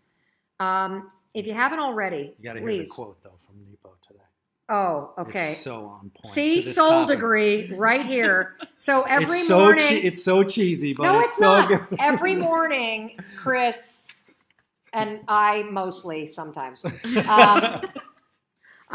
Chris reads from this. This is so tattered. He's been doing it for years. My mom also reads this book every single day. Your mom reads this book every single day. It's a page or two every single day. Mark Nero was fighting cancer when he wrote this, and it's beautiful. So Nepo. Mark Nepo. Did I say it wrong? Nemo. I said Nemo. But Finding Nemo. I'll just read a snippet because it's so on point for January 3rd. That is the 3rd, right? Today? Yeah. Each person is born with an unencumbered spot, free of expectation and regret, free of ambition and embarrassment, free of fear and worry, an umbilical spot of grace where we are each first touched by God. It is this spot of grace that issues peace. Psychologists call this spot the psyche, theologians call it the soul, Jung calls it the seat of the unconscious, Hindu masters call it the Atman, Buddhists call it Dharma, Rilke calls it inwardness, Sufis call it Qualb, and Jesus calls it the center of our love. To know this spot of inwardness is to know who we are, not by surface markers of identity, not by where we work, or what we wear, or how we like to be addressed, but by feeling our place in relation to the infinite and by inhabiting it. This is the hard, lifelong task, for the nature of becoming is a constant filming over where we begin, while the nature of being is a constant erosion of what is not essential. Oh. Each of us lives in the midst of this ongoing tension, growing tarnished or covered over, only to be worn back to that incorruptible spot of grace at our core. Well, I would say the one word that came to mind when you were reading that was, let's see if I can find it, not essential. You know what's not essential is your default thinking and your negative belief. And in fact, it is essential that you get rid of it. You're awesome. You don't have to go. I'm gonna keep wrapping I am this. going to go. You are going? Where are you Bye, going? everyone. I'm sure He's got a blog post to write because now he's gotten rid of his limiting belief. Bye. See ya. Okay. So tomorrow, so I want you to write your limiting belief in there. And here's another thing. What is it costing you right now? What are the things you're not doing because of that limiting belief? For me, not being a good person, I think it's the thing that keeps me isolating myself. And it also, I can see how, just like Chris was explaining, that his limiting belief has him not doing things like writing more blog posts and putting himself out there. Even though I'm out there, there's, I think, a level to which I'm not because of this belief that I'm not a good person. So I want you to write in the comments what's your limiting belief and what's it costing you right now. What are you not doing because of it? And I want to come back to the opening quote. You have a choice. You're either going to repeat what you're doing or you're going to evolve it. And when you ask yourself these three questions, what is my limiting belief cost me in the past? What's it costing me right now? And what is it going to cost me if I continue to choose to do it? If I continue to choose to be on default?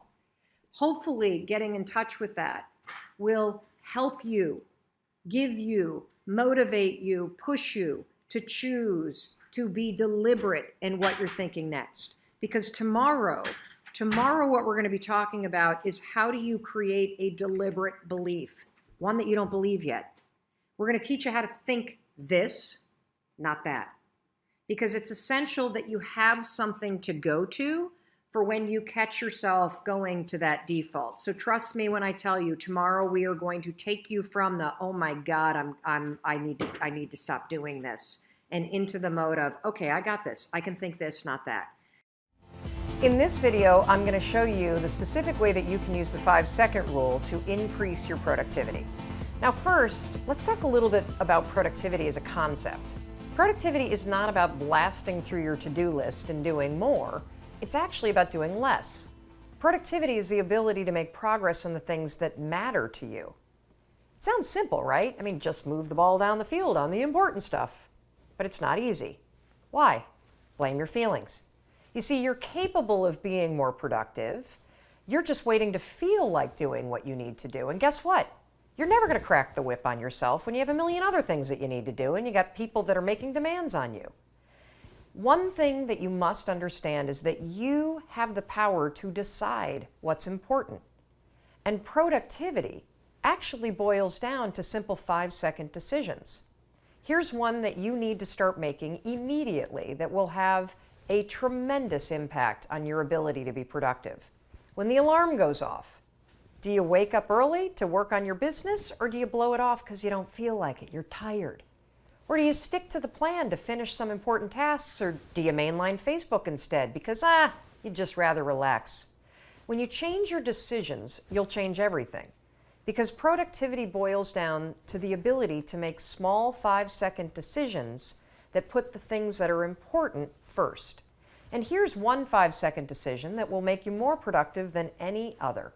Get up 30 minutes earlier than you normally do and push yourself to work on the most important priorities first.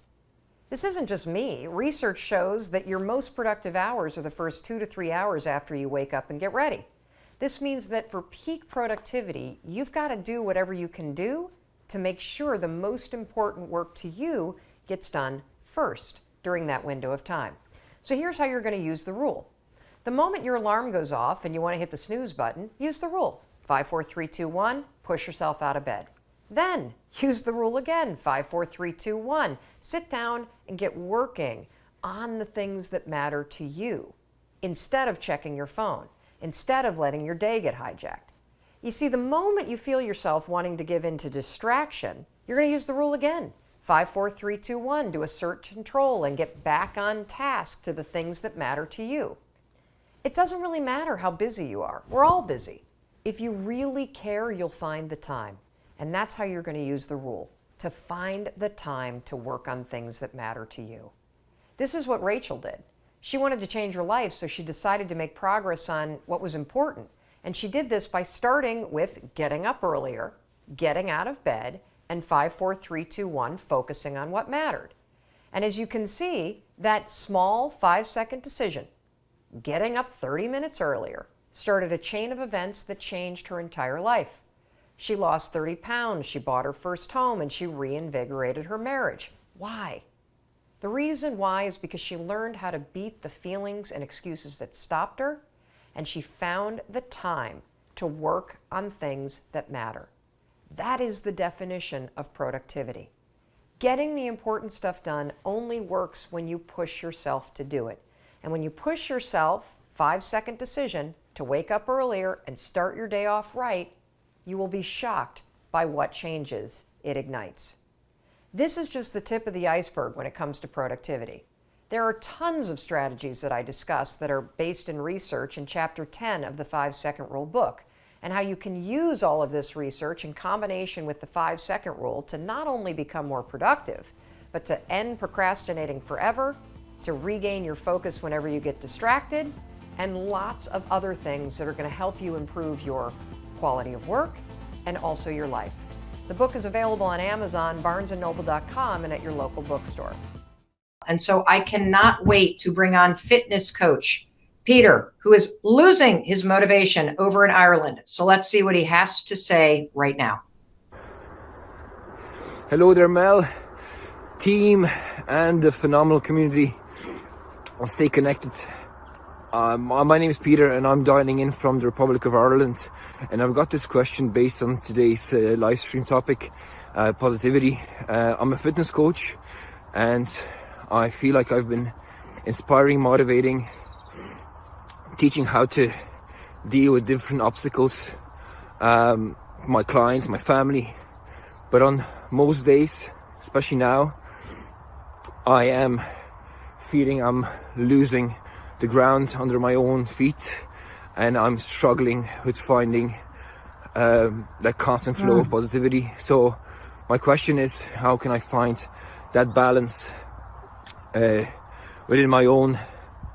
So thanks very much for everything you do. Stay blessed, stay well. Thank you again. All right. So there were a couple things about the question. First of all, Peter, thank you so much for sending your question all the way from Ireland. And you said a couple things that jumped out at you. You are losing the ground underneath you, and you are seeking advice about how to stay motivated consistently. So here's what I want to do. I want to put this in the language that you as a fitness coach will certainly appreciate, but you watching, this is for you too. You're training for this moment. And Peter in particular, somebody who has been motivating people, who has been training people to be physically fit. You have been training for this moment your entire life.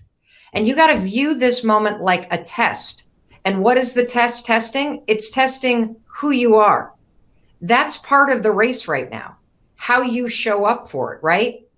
It's not a matter of how you finish it. It's how you show up for it and what you do while you're running it, the kind of racer that you are. And look, I get it. This is a very difficult race that we're all running because we don't know where the finish line is. And it is very, very hard to stay motivated, which is the advice that you're seeking, Peter, when you don't even know when this damn thing is ending. This is the part of the race. I've run 4 marathons. Don't everybody gasp. I mean, it was nothing to brag about. I mean, I finished them, which is something to brag about, but it's not like I won the damn thing. But this is the point in time when you're running a race, when you said you're losing ground. What that means is you're starting to slow down. You feel your legs getting heavier. You feel your breath getting a little bit more shallow. You start to wonder, oh shit, why did I sign up for this thing in the first place? You start to wonder if you are going to make it. And so here's what I'm going to tell you, Peter. When you are coaching your clients and your clients start to lose ground, when you are coaching your clients and your clients don't feel motivated and they feel tired and they feel like giving up and they don't want to do another set of burpees, what do you tell them? You tell them to dig deeper. You tell them to find the strength within them to keep going. You see, what you need right now is you need to start building the motivation of your mind, because motivation doesn't exist in your body. It comes from up here. And what I hear is that you now have an opportunity. This is what the test is, Peter, to train harder, because you are capable of so much more. This is handing you a moment where you get to become an even stronger and more capable version of yourself. Now, does that mean that you're going to be motivated all day long, every single day that you wake up? No. But it means you've got to have the mental fitness right now to continue to get up, to show up, and to dig deeper when it comes to your mindset, when it comes to your attitude, when it comes to your just knowing that you are going to get through this. And so this moment, everybody, it's telling you who you are. It's telling you whether or not you're the kind of person that shows up to a challenge and you're pissed off, or you're sad, or you feel depressed, or you feel despair, or you feel all of these things that start to take you down the drain of negativity. And what I'm here to tell you is that you are built for this moment. You may not feel like it. You may feel sad. Those are all normal feelings. You may feel negative. It's very easy to do. You may start to feel a little bit of despair. That's going to come and go. But this is where the test of this race that we're currently running lies. When those feelings rise up and you start losing ground and you start feeling like you're not going to make it to the finish line and you start feeling unmotivated, can you dig deeper and remind yourself that you were built for this moment? Because one of the things that I know is that when the shit is hitting the fan, I guarantee you there are people in your life that are looking to you.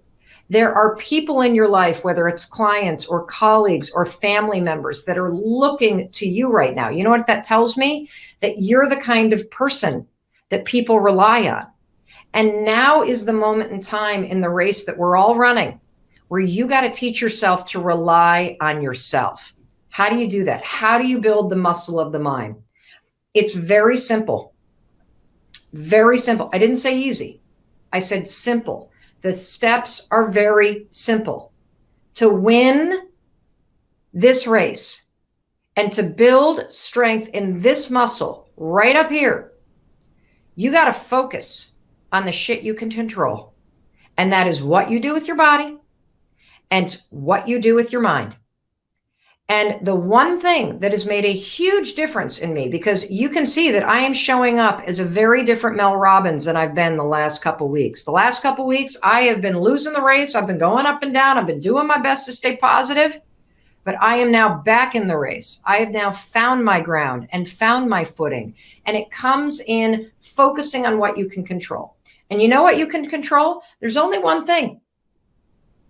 It's what are you doing to make this day the best day that you can do? What are you doing to master this day today? Fuck tomorrow. Forget about next week. Forget about what's happening this summer. This is a race that will be won by those of you who are the ability to focus on today and making today amazing. And so you know what I did today? Today, I did something I haven't done since the beginning of this quarantine. I got up an hour earlier than I normally do. Why? Well, because I noticed that throughout my day, I was feeling behind. Throughout my day, even though I was waking up, even though I have a morning routine, even though I was getting stuff done, I felt, even though I was doing all those things, somehow behind. And I realized that in order to master my day, in order to be fully in control of what I'm going to do today. I got to make sure that when my ass hits this chair at 9 a.m. and my workday starts, I have fully taken control of everything that puts my body and my mind first. And when I was honest with myself about why I was losing ground and why I wasn't feeling motivated and why I was starting to feel my own energy cycle down, it was because I was not taking the time in the morning to give myself the mental prep and training and the physical prep and training so that I could make this day, today, April 14th, with everything that I got. And so that's what you need to do. And that's what, Peter, you need to do too over there in Ireland. You need to remind yourself of who you are. You are a person who has been training for this moment your entire life. This is a race where you do not see the finish line, which means you have got to focus on today. You have got to focus on what you can control. And the only thing we can control is what our body is doing today and what we allow our minds to focus on. So the second your mind starts to go down that drain of, oh my God, what's going to happen? And this fall, and when's it going to end? And blah, blah, blah, do. And you feel yourself losing motivation and losing ground. We are done mourning this situation. We are done feeling sad about this situation. How about we give ourselves a collective bitch slap? We dig a little bit deeper and we show up for this situation. What else are you going to do? Feel sorry for yourself? Lick your wounds? It's so much better when you decide to dig deep and you decide to show up. That's what I'm going to do. Some days it's going to be harder than others, but that's the whole point of getting stronger. Reminding yourself that you are capable of so much more. And all of the emotions that you're feeling and all of the excuses that you're feeling, it's all normal, but it's a choice as to whether or not you listen to them. So, Peter, keep me posted on how you're doing. And for you watching this, I hope that this gives you the kick in the ass that you need to shake that negativity loose and to rise to this moment and start working on the things that you can control, your mind and your body.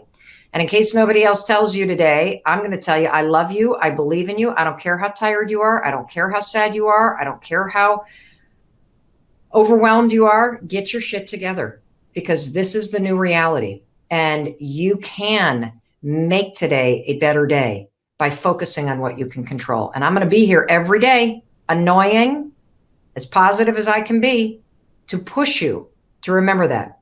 And if you're wondering, how the hell do I get on this and get this motivation from Mel and ask her a question and get the tough love that I need and seize the opportunity in this moment, just text your question. See the phone number below? That is our texting community. Get yourself on it. Ask a question. When you text it, there will be something that comes back to you. You got to reply in order to opt in. Ask the question. That way my team can reach out to you. You could find yourself on a future video. How about that? All right. You go have a great day and dig a little deeper today. So first of all, motivation is complete garbage. Everybody's sitting around waiting to feel like it, Jay, and this is a recipe for never seeing your dreams come true and dying with a lot of regret. Thank you very much. Welcome to my TED Talk. This has been very inspiring. No, seriously, I want you to understand that you will never feel ready to do things that scare you.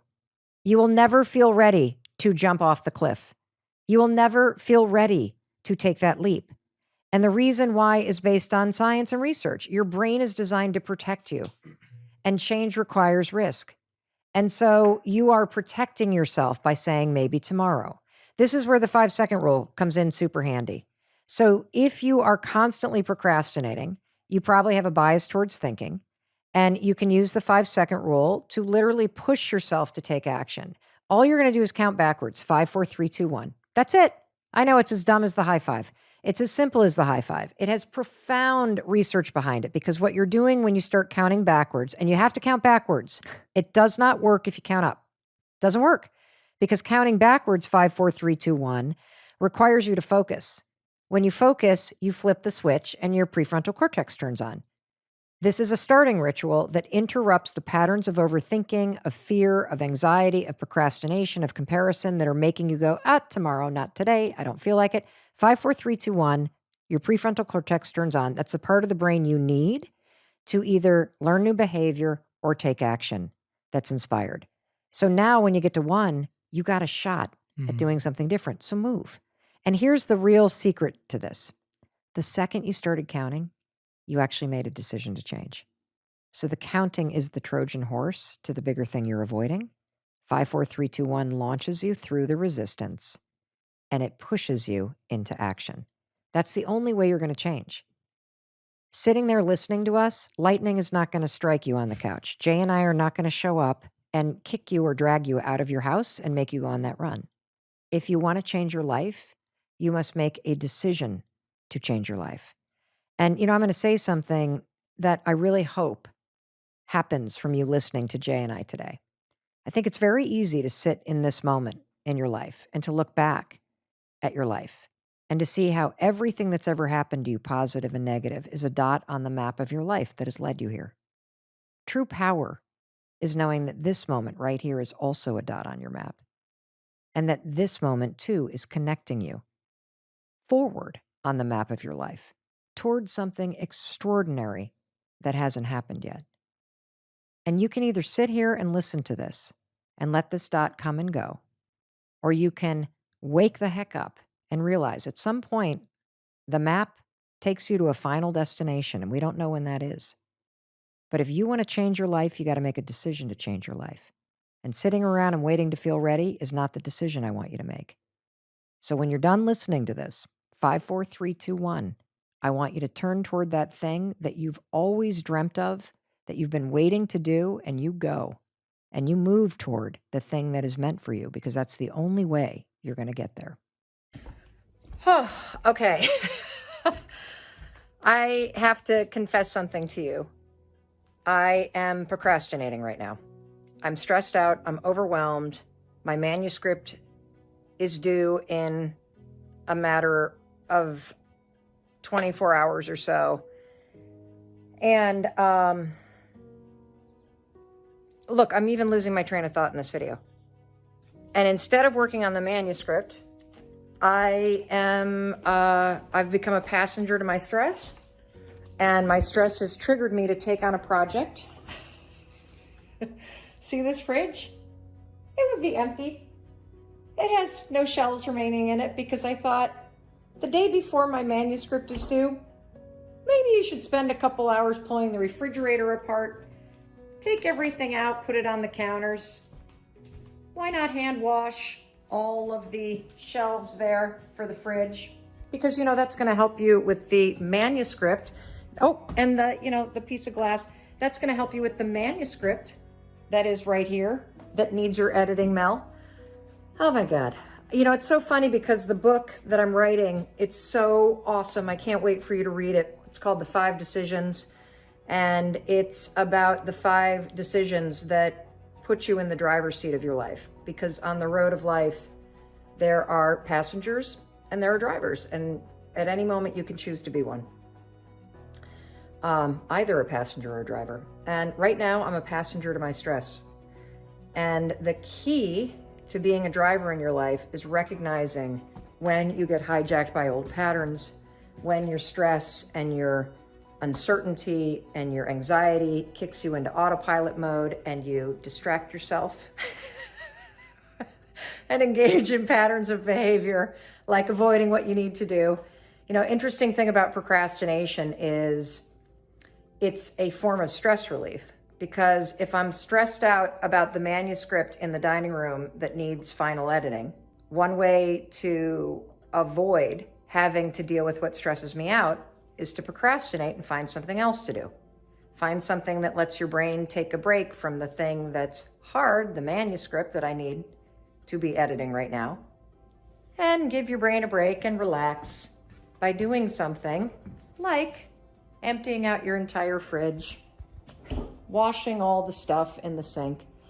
So what do you do when you realize you've become a passenger to your stress? How do you get back in the driver's seat? Well, number 1, you got to recognize what you're doing. Number 2, don't make yourself wrong. You're human. You're going to go back and forth between being a passenger and a driver all the time. Number 3, the second you realize that you've just been hijacked, you have a choice. You can continue to clean out the fridge. Oh, look, I haven't taken the trash out either. Oh, and isn't that nice? My ADD is on fire today. Number 3, you've got a choice. You can continue to procrastinate. Choose it, enjoy it. Or you can interrupt the fact that you're being carried away by it. And you can 5, 4, 3, 2, 1. I'm going to quickly put all this crap back in the fridge. And I'm going to get back to the thing that I've been avoiding. Because the longer I avoid this, the more stressed out I'm going to feel. Anyway, I got a manuscript to edit. Look, we all procrastinate. We avoid the things that we know that we need to do, and then we spend the rest of the day beating ourselves up. It's amazing. Actually, it sucks, doesn't it? So how do you stop procrastinating? Oh, simple. Just nail yourself to a chair. That's what you do. You tell yourself no booze until you get it done. That works. No, it doesn't.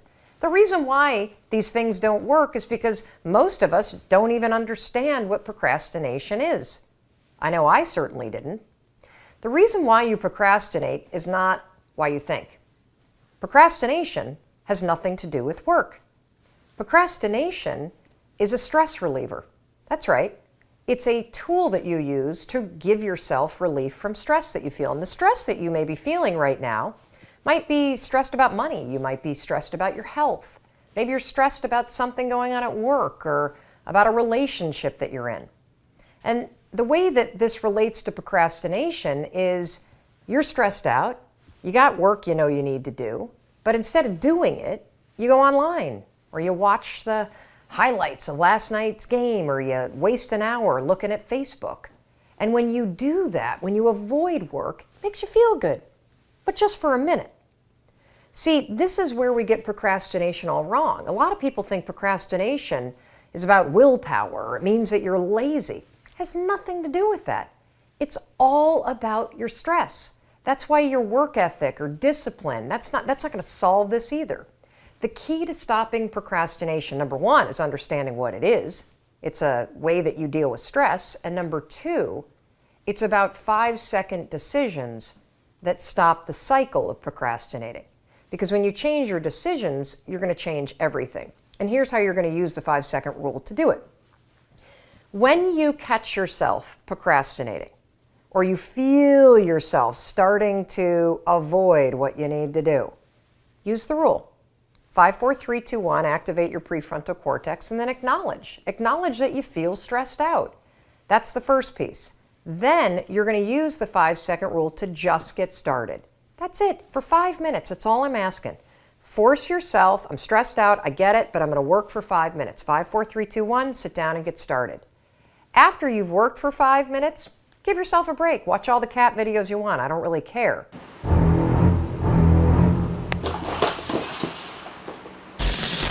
The point here is that this is a way that you can use the 5-second rule in combination with research about beating procrastination that puts you in control of your decisions. Stacy found that when she used the 5-second rule to improve her relationship with herself, there was an amazing result. She stopped procrastinating. In her words, your rule has helped me grow in ways I never thought possible. I no longer procrastinate on anything. And the same is going to be true for you. Because when you understand that procrastination is something that you do when you're stressed, and you also understand that the secret to beating procrastination, which is a habit, is to just get started, now you can use the 5-second rule to leverage all the research that will help you end the habit of procrastinating once and for all. To learn more about the science behind why this works, why just getting started is the key, and all of the science behind it, I want you to read chapter 11 of the 5-second rule book. And it's available on Amazon, Barnes & Noble, and at your local bookstore. Now what I want to do is I want to talk to you about the 3 strategies that will keep you, the secrets to building an optimistic mindset. You ready? Excellent. Here we go. Number 1, the secret to an optimistic mindset. You got to be maniacal about your intake. Negativity in here means negativity in your body gets stored here and negativity comes out here. It becomes this loop of negativity.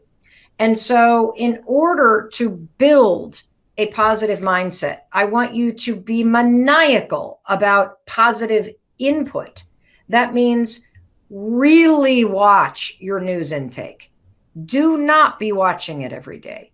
Get the facts, get what you need to know from a trusted, measured, calm, factual source, and then turn that shit off, okay? That's number one. Number two, edit your social media. Anything on your social media feeds should be helping you be more resilient, more optimistic, more positive. Anything that you're following that triggers you, that is negative, that rubs you the wrong way. You know, one of the things that I've noticed, I have some favorite celebrities that I have followed for a while because I think they're funny, or I love just kind of their sense of humor. But there are so many people that I have muted right now because I think that what they're doing online is so freaking out of whack. Seeing people give us advice about quarantining from the back of their estates and mansions, telling us to donate when they're not saying they're donating, seeing this kind of tone deaf celebrity thing going on. I'm normally not a negative person about that, but I have muted so many accounts because it's not doing anything for me. And you got to be selfish right now. You have got to edit your social media feeds so that your social media feeds are helping you build an optimistic and positive mindset. And so every day, the second I see something, mute, unfollow, because negativity in means negativity gets stored here, means negativity goes out there from you. You want to put positivity, optimism, tools, strategies, things that keep you laughing, things that keep you giving you things that you can use right now. The second you start getting overloaded with Corona stuff, mute that stuff, edit your social media based on what you need. That's number one, maniacal about your intake. The second secret to building an optimistic mindset is do tiny things every day that boost your mood, okay? So we're going to build your mood muscle. If you can, move your body, because negativity gets stored here. And moving your body, we know based on the research, simply moving your body for 10 or 20 minutes a day will release chemicals in your mind that help you boost your mood. The second thing that will boost your mood is I want you to make a tiny promise to yourself every day. Just one thing that makes you feel more positive. Is it getting up on time? Is it eating something healthy? Is it only having one glass of wine or reaching for a mocktail? I want you to put one tiny promise into place. Put it into the comments right now. What's one tiny promise that you can make to yourself that you're going to do every day? It might just be that you're going to wake up every day, take a deep breath, remind yourself that you're healthy, and that's going to be the tiny promise. I want you to do one tiny promise every day, because keeping a promise to yourself will boost your mood and make you feel more in control. Another way to build your mood muscle is have a zero tolerance policy for your own negative thoughts. Right now, as you edit social media and edit your news take and edit your negativity coming in from the outside world, do not tolerate negativity from the inside world. I woke up this morning, I looked in the mirror, I looked at the gray hairs that are coming in, particularly like right up here, and I started to go negative. I started to feel dreary, and I went, Mel, cut this shit out. You got to fight to stay positive, gal, because we are in this for another couple months. And do not succumb to despair. Do not start thinking negative stuff. When you have negativity internally, you got to have a zero tolerance policy for that shit. It's one thing to feel what you need to feel so that you can move through it. It's another thing to let negativity dwell up here and start ruminating. The 5-second rule is genius for this. Count fucking backwards. The second that negative, 5, 4, 3, 2, 1. Not listening to it. No, I am redirecting my thoughts. That's right. I am looking for the things I can control. I am keeping a positive attitude by focusing on things that I can control right now today. Got it? Good. The third thing that you need to do in order to build an optimistic mindset. You ready, everybody? Here we go. I want you to pick a small 10-week goal that you can control. Why am I saying 10 weeks? I'm going to tell you why 10 weeks.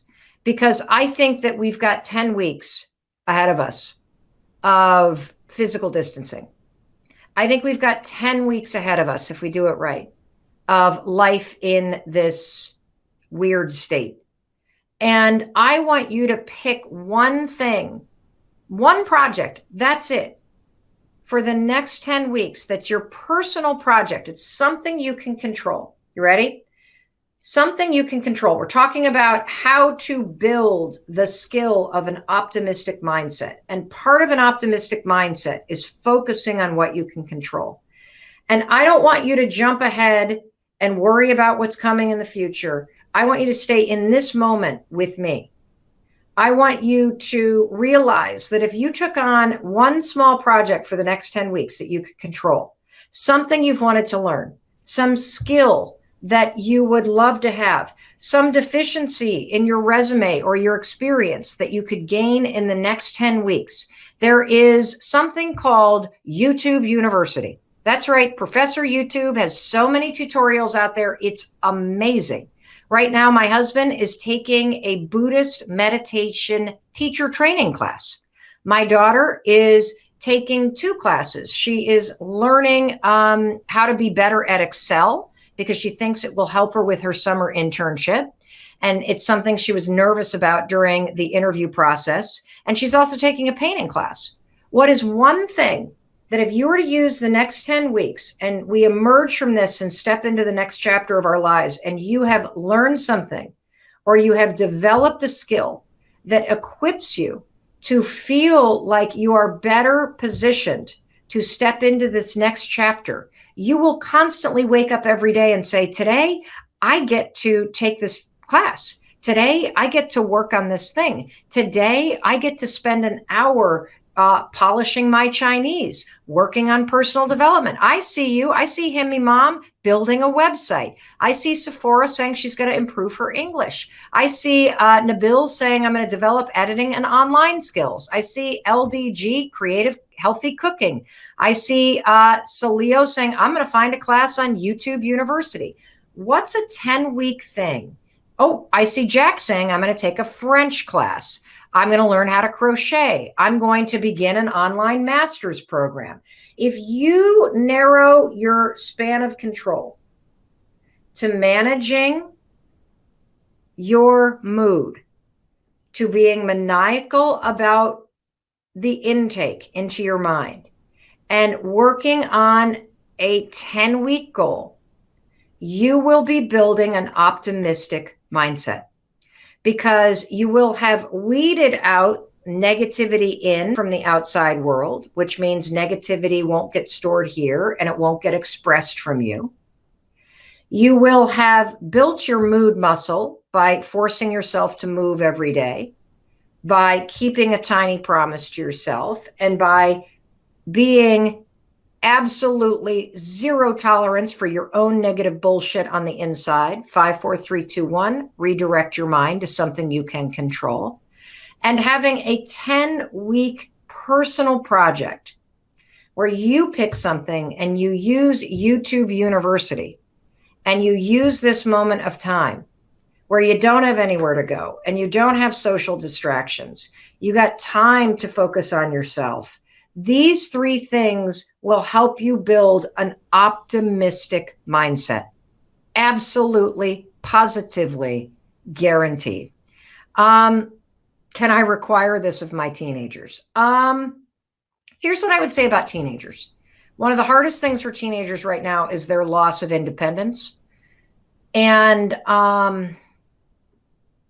trying to require anything of your teenagers other than showing up for family dinner and creating their own routine, I think is a recipe for disaster. What I would do instead is I would share that this is what you're doing. And I would ask your teenagers a question. If you had a half an hour every day where you dedicated it to something other than school or other than being on your phone looking at social media, what's one thing that you never have time to do that you love doing? Is it playing guitar? Is it painting? Is it journaling? Is it reading a book? Is it knitting? Is it working on your tricks out on the trampoline in the backyard? What is it? If you ask your teenagers questions, in answering the question, they may find the self-motivation that this is something they want to do. I love that I don't know how to say your name, Jal, is working on emotional dependency and breaking apart the patterns that had you become somebody that was codependent and emotionally dependent on other people. Dr. Caro, I love you very much too. I think that's it. Today, the whole broadcast was about optimism.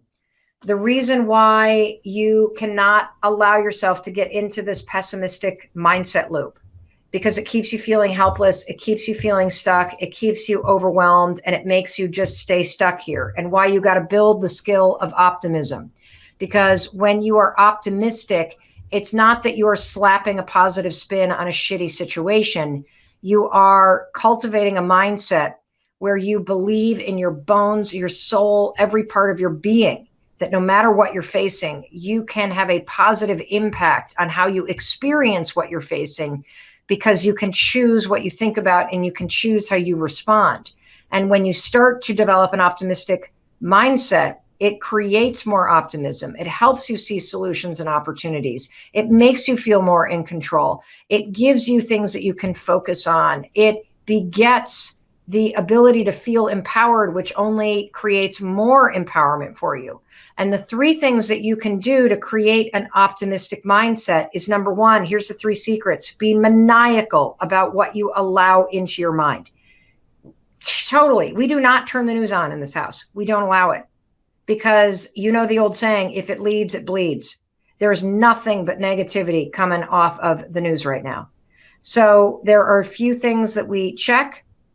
I look at the CDC, I look at the World Health Organization, and I look at the state of Massachusetts website, and that's about it. And I look at what Bill Gates is writing.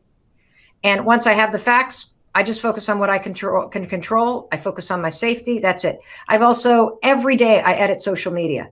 Your social media should be serving you. If it triggers you in any way, if it creates any negativity, any tone deafness, anything, mute it, unfollow, get rid of that shit. Social media should be a service that is supporting you right now in your efforts to stay positive, to stay empowered, to stay safe, and to stay laughing. That is what you should use it for right now. The second thing to do to build a positive mindset is build your mood muscle. Move your ass 10 to 20 minutes every day, because your body stores negativity.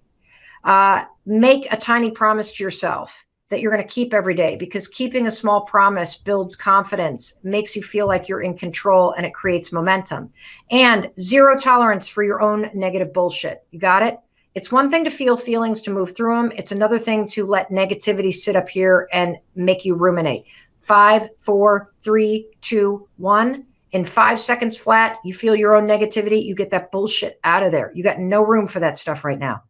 And finally, the third thing you can do to start to build an optimistic mindset: establish a 10-week personal project.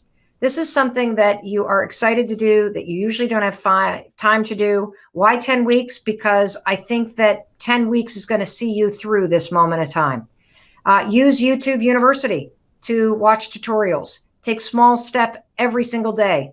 And remember this little hack that I taught you. Thank you, Lorenzo in Italy. If you start feeling the stress and anxiety and panic of, I need to do this, I have to do this, blah, blah, blah, blah, blah, I can't get through my to-do list, I'm totally stressed out, blah, blah, blah, blah. Stop. Take a deep breath. Use these 3 words. I get to take an online class. I get to do my homework. I get to do this to-do list.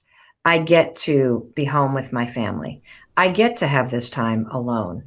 I get to work on myself. I get to fight to be positive. I get to take 20 minutes every day and stream an exercise class.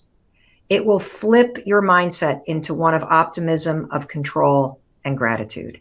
Because let's face it, if you're healthy right now, and if you're able to watch a video online, you have reason to be grateful. And when you remind yourself of that, you will feel positive.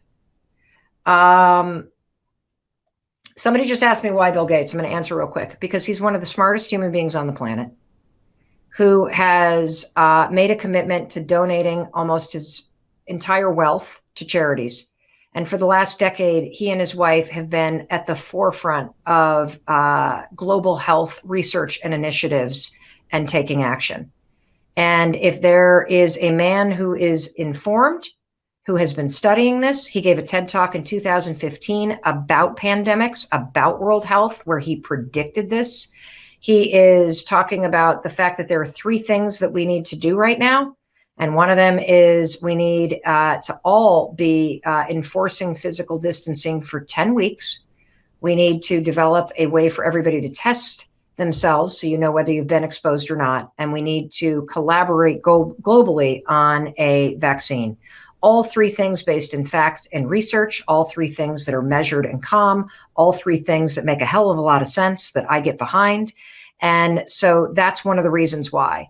Research, credibility, a decade worth of experience, the smartest people on the planet, and a measured factual delivery. That is what I respond to, because I'll be damned if I allow fear, cynicism, hysteria, any of that crap that you see all over the news and the internet right now to enter my mind. There is no reason for it. You have the facts. 10 weeks, keep yourself safe, keep your mind optimistic, stay connected with me, stay connected with your family and friends, and we will get through this. 1,000%. We will get through this together. Yeah, the Uber driver in Dallas that's in this book. I get choked up when I think about him. An aha moment. Why choked up? I get choked up because what happens for me every single day is, and you hear from people every single day, you've got millions and millions of people that are inspired by, empowered by, impacted by your content. There are people out there that use your work as a lifeline, and it is humbling. And what I am really present to in the work that I'm putting out, in the stuff that I'm sharing, whether it's my failures or the things that I'm using that are helping me in my own struggles, is just how much people are holding themselves back and how much pain people feel, because most folks know what they dream about and what they want. And yet they're spending all of their time and energy arguing against what they want. And so you can have all these epiphanies. I hope that when somebody listens to our conversation and watches this, that they have a massive aha moment. But it's not going to mean fucking shit if you don't take action and do something about it. The aha moment is the door that opens. But your new life does not begin unless you fucking step through the door. And most people, and that's what was so kind of, you know, the simple idea of high-fiving yourself, of encouraging yourself, of supporting yourself. Most people, when you have an aha moment and the door to your new life opens up, instead of going, I got this, let's go, and high-fiving yourself to step forward, most of us go, I don't know if I'm worth it. I don't know if right now is the right time to do this. I don't think I'm good enough. I've failed so many times, I can't go through that door. And that's the problem I want to attack right now. That there is somewhere in your life that you know what you want. You can feel it pulling you. And you are actively arguing against it. You're bringing yourself down. You're beating yourself out. Like, people will cheer for you and me. They won't cheer for themselves. I'm the same way. And so this Uber driver, the story that you're talking about, I get into the car and we start driving, and I'm on the phone as we're driving, and I'm having a conversation with somebody about this daytime talk show that I launched, which was a dream with Sony Pictures Television, and then was promptly fired after season 1. It was a huge fucking failure because we didn't make it to season 2. Huge failure in real world terms. Right. Massive success when it comes to the timeline of my life. And so I'm talking to this person about the talk show. I hang up the phone and this Uber driver comes alive. He's like, oh my gosh, I can't believe you're in my cab. And I'm like, why? And he says, because I want to talk to you about something. I think you can help me. And I'm like, great, how can I help you? And he says, I have a dream of being a Oscar-winning actor and creating opportunities for other Black and Latino men to do the same in acting. And I'm like, freaking fantastic. What the fuck are you doing in Dallas? Right? You know, the guy's 25. And so I go, you know, the game is in New York and LA. I mean, sure, you can act, you can write stuff, you can be here in Dallas, but why are you not in LA? Why are you not in New York? And he's like, you're right, you're right, you're right. I need to move to LA. I'm like, why not? And he says, I have $700 in my bank account. And I'm like, that's freaking fantastic. You have $700 in a car? Dude, drop me off and get driving. What are you waiting for? And so we have this whole conversation, and I write about it in this book, where I am actively arguing for his dream, and he is actively arguing against his dream. And what is so sad is throughout this conversation, Tom, he's like, you're right, $700 could get me there. You're right, I am only 25. You're right, if I keep thinking and thinking and thinking and thinking about what I want to be doing, I'm not only going to drive in circles, my whole life is going to spin in circles as I think about what I want and I don't do shit about it. And then you are going to find yourself not at 25, but at 45 or 65, and you're going to be so filled with regret that you never fucking put a bet on yourself. And so this conversation ends with him declaring that he's going to go to California and me giving him a bunch of tools that I talk about in this book. And the point of the story is, does he move or not? I don't fucking know. The point of the story is it's so easy to see what somebody else should do. It's so easy to cheer for somebody else. We all do that, right? We cheer for our favorite sports teams. We follow our favorite influencers and authors. We plan birthday parties for our friends. We take on extra work from our colleagues. We support everyone around us. We do not know how to do it for ourselves. We're not turning you into somebody who's perfect.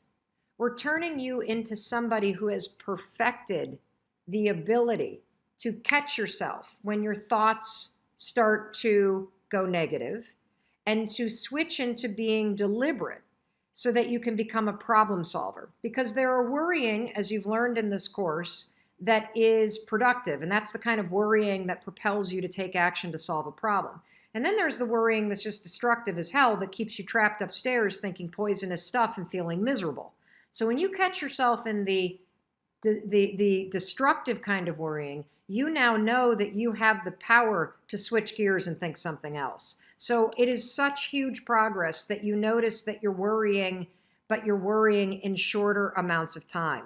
That's amazing. And that's only going to get better and better the more you practice switching from thinking this to thinking that. Okay, how many procrastinators are in the room? Raise your hand. And everybody else is just procrastinating on raising their hand. I'm about to change your life because this piece of research changed mine. Procrastination has nothing to do with work. The people that write to us the most that struggle with procrastinating, PhD students, engineers, entrepreneurs, people that have a lot on their plate, that have a lot of things that they need to juggle, and that are analytical and thinkers by nature. Procrastination is a form of stress relief. What are you stressed about?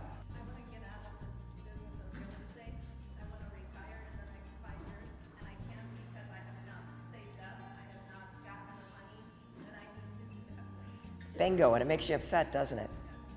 Yeah. How many of you can relate to that? She said that what's stressing her out is she wants to retire. She hasn't saved up enough money. What's really stressing you out is finances and money and the fear that you have. What happens when you struggle with procrastinating, and thank you for being so honest, there's that stresses you out. Maybe you feel the same way. I mean, we felt that way. I know exactly what you're talking about. You carry around this dark cloud because you don't think you're gonna make it and you're stressed about money all the time. Or maybe your mom's health is declining and that really stresses you out. Or maybe your best friends are going through a divorce, or you're going through a divorce, and that really stresses you out. And so you walk around with this big ass thing on your shoulders all the time. And then you walk into work and you sit down and you've got a list of phone calls to make, which requires your prefrontal cortex. And your prefrontal cortex looks at the list and is like, oh my God, you want me to make 15 phone calls? I've been worried about the money all day. Can we just look at cat videos? I need a break. And next thing you know, 2 hours is gone. You've been online shopping, you've been looking at cat videos, and then of course you look at the 15 phone calls, you're like, I didn't make them, I didn't make them, I didn't make them. The research on procrastination is undeniable, it's black and white. Number one, all of you that procrastinate, procrastination's not the issue, it's stress. You're procrastinating to give yourself a little break at work. It's sort of like taking a smoking break almost, you know? You're just taking a break. So number one, because you're all stressed out and procrastinators are very hard on yourselves, this is gonna sound super stupid, but you gotta forgive yourself. You have got to actually have a talk with yourself where you feel yourself starting to procrastinate, you go, look, I know I really screwed up. I know I'm in a mess financially. I forgive myself. I'm just gonna do the best that I can. So you have to address the thing that's underneath it. So that self-awareness of knowing, oh my God, here's that stress again about finances screwing me over and preventing me from doing the small things that will actually fix my finances. Second thing that you're gonna do, procrastination's a habit, right? You get triggered by stress, the habit is to procrastinate. So when you get triggered by stress, your new habit is, oh, there's my stress again. I'm gonna actually tell myself, okay, you've done the best you can. It's okay, we're gonna do a little bit today. You're gonna create what we call starting ritual. A starting ritual is something that pushes you to start. The best one on the planet, the 5-second rule. So you've said, okay, there's my stress again. I forgive myself. Now we're gonna 5, 4, 3, 2, 1. I want you to only work for 5 minutes. That's it, 5 minutes. Make phone calls for 5 minutes. Here's what we know based on the research. 80% of you will keep going. The trick is starting. You see, I want to break the connection between the trigger, which is stress, and the response, which is procrastination. And whenever you feel stress, which is normal, you have a choice. Here's that gap. In 5 seconds flat, the habit of procrastinating and beating yourself up will take over. Or you can close the gap, 5, 4, 3, 2, 1, and you can make a different choice. I'm just gonna get started. I'm just gonna be okay with where I'm at, and I'm just gonna get started. Got it? Today, what we're going to be talking about is we're going to be talking about the powerful connection between your mindset and your morning routine. And I'm going to give you an assignment at the end of this training. Tomorrow, we're going to build on this. So this entire week, what we're going to be talking about are the components to your morning, because your mindset and having a powerful mindset and being deliberate about what you're going to think about and what you're not going to think about, it begins the moment you wake up. And believe it or not, how you wake up, not when, but how you wake up, and the first few things that you do in the morning will dictate your mood for the rest of the day, which based on science is going to impact your productivity, and it's going to impact how you feel about your life. And it will also impact your mindset for the rest of the day. And that's why now that we've done in days 1, 2, 3, 4, and 5, we've done foundational training. You've learned a tremendous amount about how your brain works, about your default network, about how to be a deliberate thinker. You've spotted your limiting beliefs. You've learned how to think this, not that. You've started the skill and the practice of the skill. Remember, it's a process, not an event, to be a positive thinker. You've started practicing catching your limiting beliefs and swapping from that default way of viewing the world and thinking about yourself and choosing deliberate thoughts. Now let's talk about physical habits that you can adopt that are very simple, that will be life-changing, because they will impact your ability to be in control of what you're thinking and to be deliberate. And that begins with how you wake up. So let me talk about the morning. You can think about your morning routine and whether or not you even have one in the exact same way that we think about the brain. You're either defaulting to something that you've always done that may no longer serve you, or you're getting deliberate and choosing to do something that's more positive and powerful because you deserve it.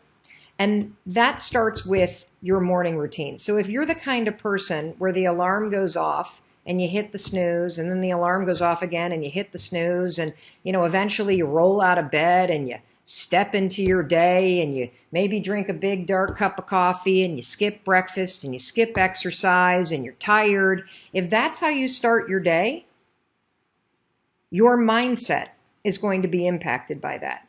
If your alarm goes off and you immediately reach for your phone and you start scrolling through Instagram while you're in bed and looking at Facebook, and you are putting all kinds of stuff in your brain that triggers FOMO, that triggers insecurity, that triggers anxiety, that is going to impact your mindset for the rest of the day.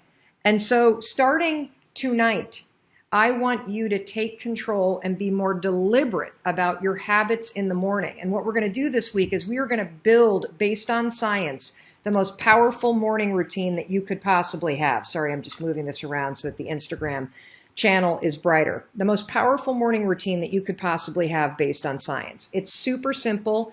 It will help you become a more deliberate and positive thinker. And I'm going to walk you through step by step. And you're going to be doing this with more than 230,000 people around the world.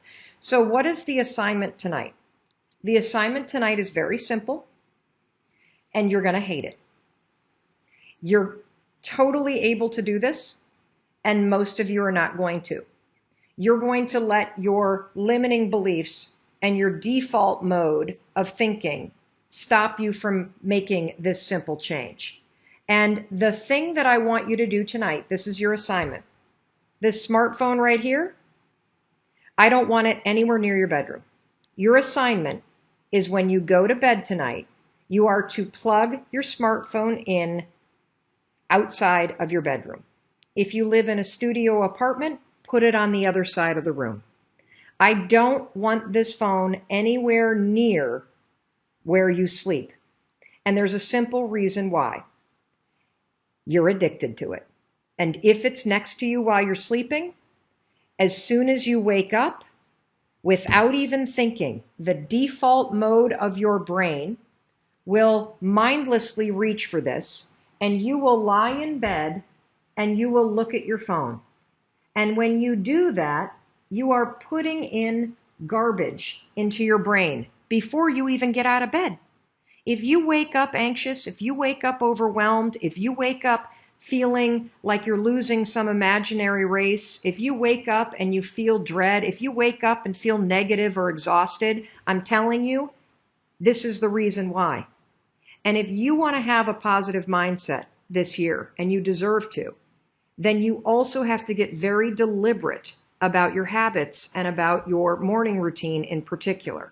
Because how you wake up matters. How you wake up determines your mood. How you wake up determines on your phone. Hold on, IG is pausing a lot. Hold on a second. Let's see here. Yikes. All right, hold on a second, IG. I'm getting a lot of, let's get on Wi-Fi. Rendezvous. Let's see if that works. Looks like I'm on.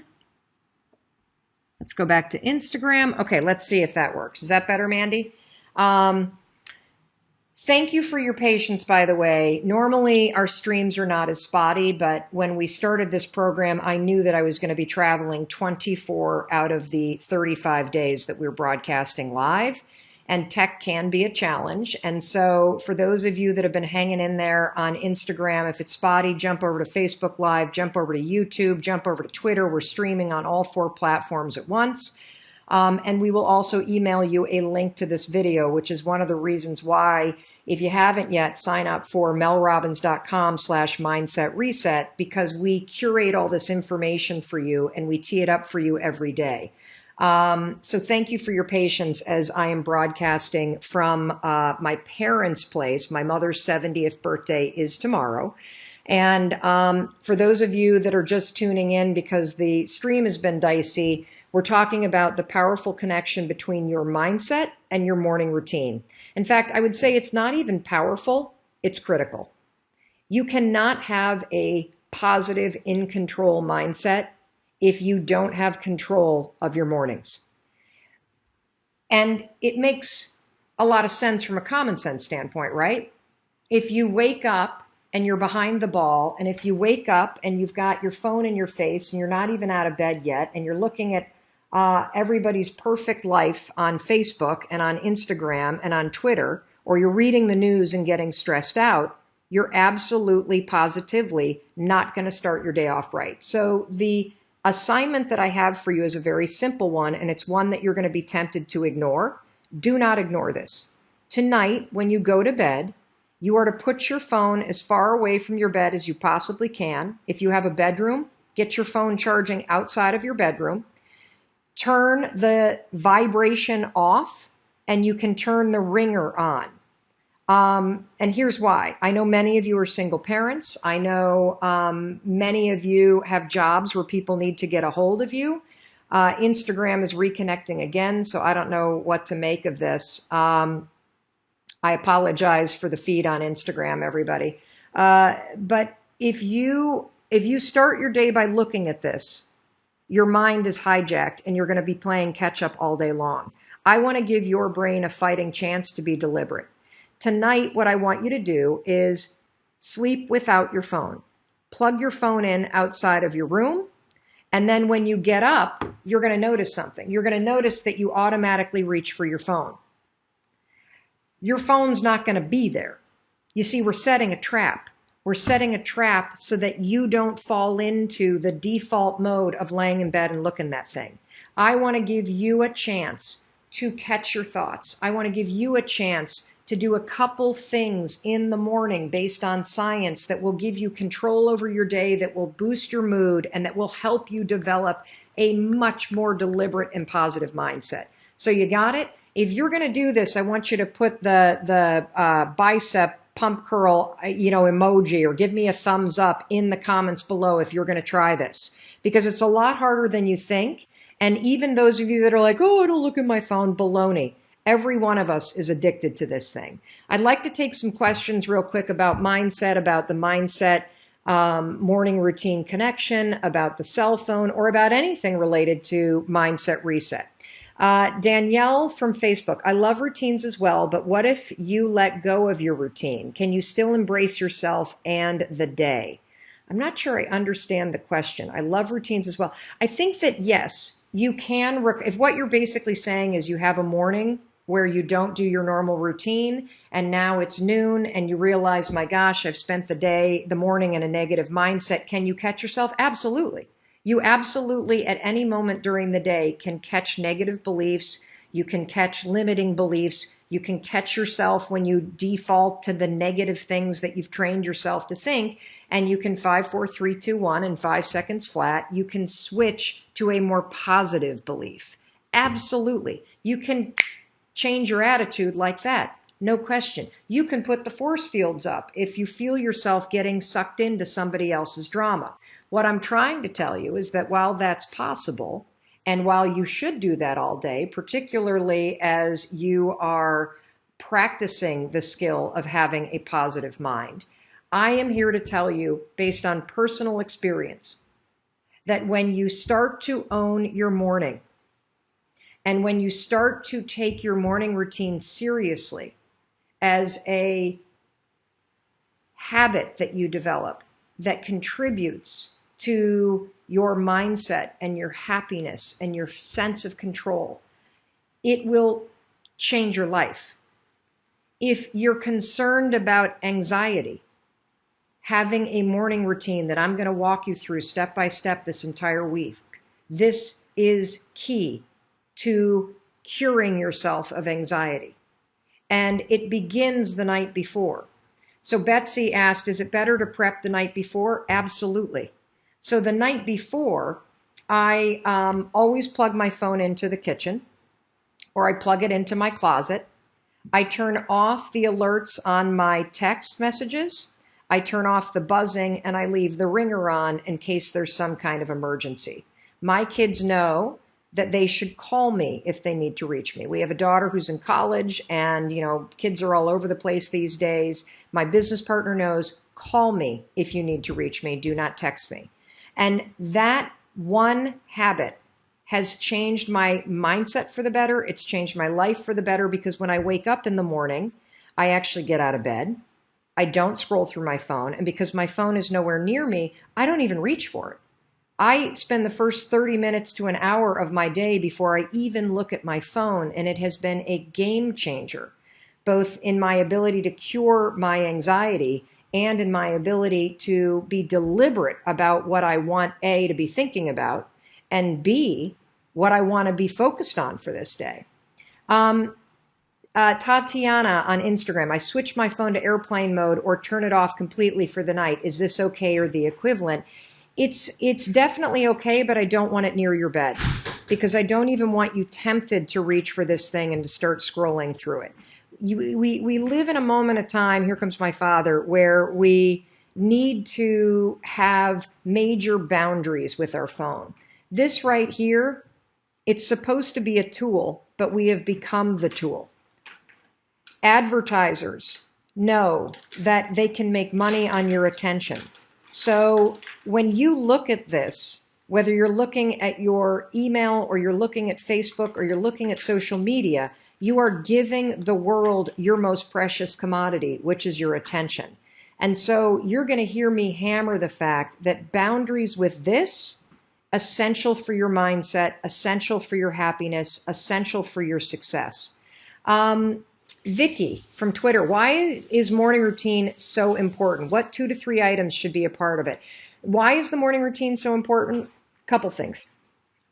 How you wake up has a scientifically proven impact on your ability to focus, on your happiness, and on your productivity all day.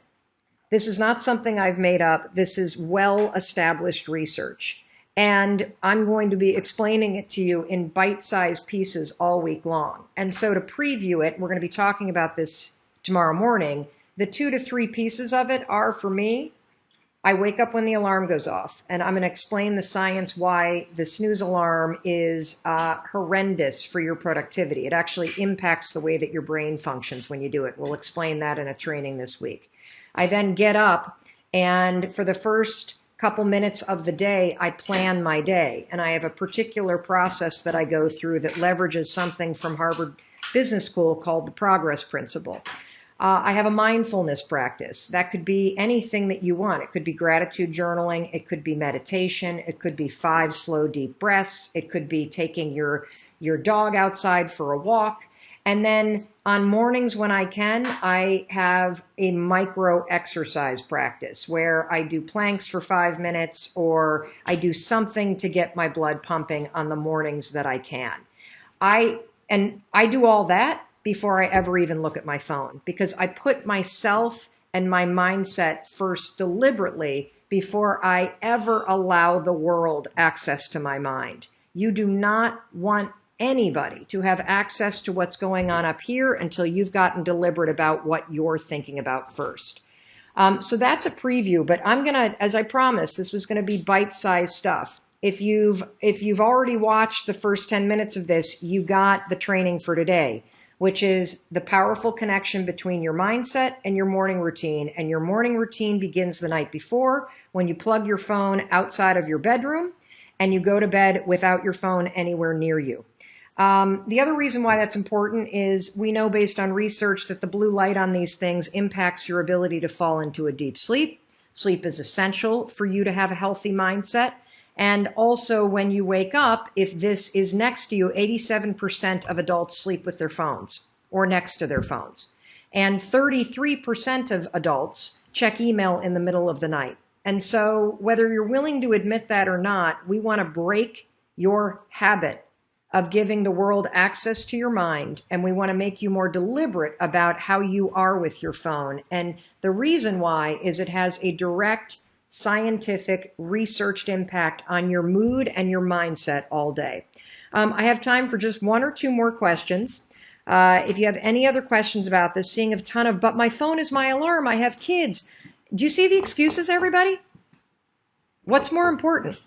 If you have kids, do exactly what I told you. Leave the ringer on. If your kids need you, they can call you. If your boss needs you, they can call you. And this is really important for your kids too. You know, there's a lot of research about kids and phones and how they're hugely addicted. And the thing about kids and phones, particularly phones in their bedroom when they're going to sleep at night, is that if you have teenagers, teenagers are biologically hardwired to push away from their parents when they become teenagers. Their friends become their primary support group. They become the most important thing in their life. And kids feel an obligation to stay connected to their friends. And they feel an obligation that if I'm not available for my friends, that makes me not a good friend. And so to help your kids, you need to draw the boundaries for them. You need to tell them that they can't have their phone in the bedroom. You need to have a charging station in the kitchen, and you need to model these very healthy and mandatory boundaries with technology, period. And so I get it. Your kids need to reach you. No problem. Plug it into the closet, plug it into the bathroom, turn the ringer on. If there's an emergency, they can call you. Yes, you can use your phone as your alarm. Plug it into the bathroom, plug it into the closet, plug it into the kitchen. Because if the alarm is going off outside of your bedroom or several paces away from your bed, guess what you're doing when the alarm goes off? You're getting up. And tomorrow, I'm going to explain the science behind why you need to get up when the alarm rings and why you should not hit the snooze alarm. I don't hit the snooze alarm because I understand the neurological impact that the act of snoozing has on your mindset, on your mood, and on your brain's ability to focus. And that's exactly what we're going to talk about tomorrow. The reason why you have to get up when the alarm rings. And it's not because it sounds like a good idea. It's because of the science behind how your brain works and what hitting the snooze button and drifting back to sleep for 15 minutes does to your mind. You're going to learn all about that tomorrow, and it is a game changer. So, Mandy and Danielle, do we have any other comments, questions, excuses? Give me the thumbs up if you're going to try this phone challenge. This is going to change your life. Try the phone challenge tonight. Give it one night. And I want you to notice as you do it, how drawn are you to your phone? How panicky are you that it's not near you? Do you feel anxious about it? When you wake up in the morning, are you immediately grabbing for it? I want you to notice the default mode that you have with this sucker right here. Because part of being deliberate and serious about being a healthy, happy, anxiety-free, positive, confident thinker is taking control and having boundaries between the world and your mind. And it's also having the assuredness that you can live without this thing. This is a question from Vicky. Vicky writes, I'm trying to become a fashion and beauty blogger and earn money from it full time, but I have some kind of mental block and procrastination problem when it comes to actually pushing myself to do anything related to that goal. This is something that we hear about all the time, that you have this huge goal, yet you cannot seem to push through the mental block, that you have something that you want to do full time, but you can't seem to beat procrastination. This is something that we see over and over and over again. And it's this idea that you don't ever start. You stay trapped in your head. And if you feel paralyzed, if you've been spinning the same ideas over and over and over again, then you know what I'm talking about. You see, many of you are thinking way too fucking big. You're attaching way too much pressure on the things that you're interested in. Until you start blogging about fashion, you won't even know if you like it. So thinking that you have a dream about doing it and thinking that you have this grand plan that you're going to do it full time, it is a complete and utter waste of your time to be dreaming that big. And let me tell you why. Because oftentimes, if you're the kind of person like Vicky that's getting trapped up here, the bigness of what you're thinking about is what's stopping you. What I want you to do if you're in Vicky's situation is I want you to stop dreaming and I want you to just start doing small things. I want you to go back to curiosity and less into crushing your big goals. The thing about life and business and success is that you have to be willing to start. And for people that procrastinate, starting is the hardest part. For people that worry, for people that think too big, starting is the hardest part. Folks that study procrastination talk about the fact that the only way to beat procrastination is to create what they call a starting ritual, which is a way to push yourself to get started. Because all the research shows that if we can push you to get started on something, you'll likely keep going. So, Vicky, the only way to get out of the mental trap is to stop fucking thinking and actually start doing it. And maybe thinking that this is going to be your full-time employment, that's the wrong way to go about it. I want you to literally just commit to writing some sort of blog about fashion every day for a fucking week. That's it. Don't think about full-time. Don't think about the bigness of it. Actually start doing it. You may discover you don't like it, for crying out loud, but you're never, ever, ever going to advance if you continue up here. How do you force yourself to do it? Well, you can use the 5-second rule for that. You can wake up in the morning and say, today I'm committing to making small progress on this thing I'm curious about, which is fashion blogging. You can find time when you're going to sit down, and then the second that it's time to do it, 5, 4, 3, 2, 1, and start writing. Here's what you can expect to experience if you're somebody like Vicky who has trouble getting out of the thinking loop. The second that it's time to actually move from thought to action, you will become a first-class asshole. You will feel resistance. You will struggle with what you're going to write. You will start to feel like it needs to be perfect. You're going to come up with excuses. You're going to talk yourself out of it. Why?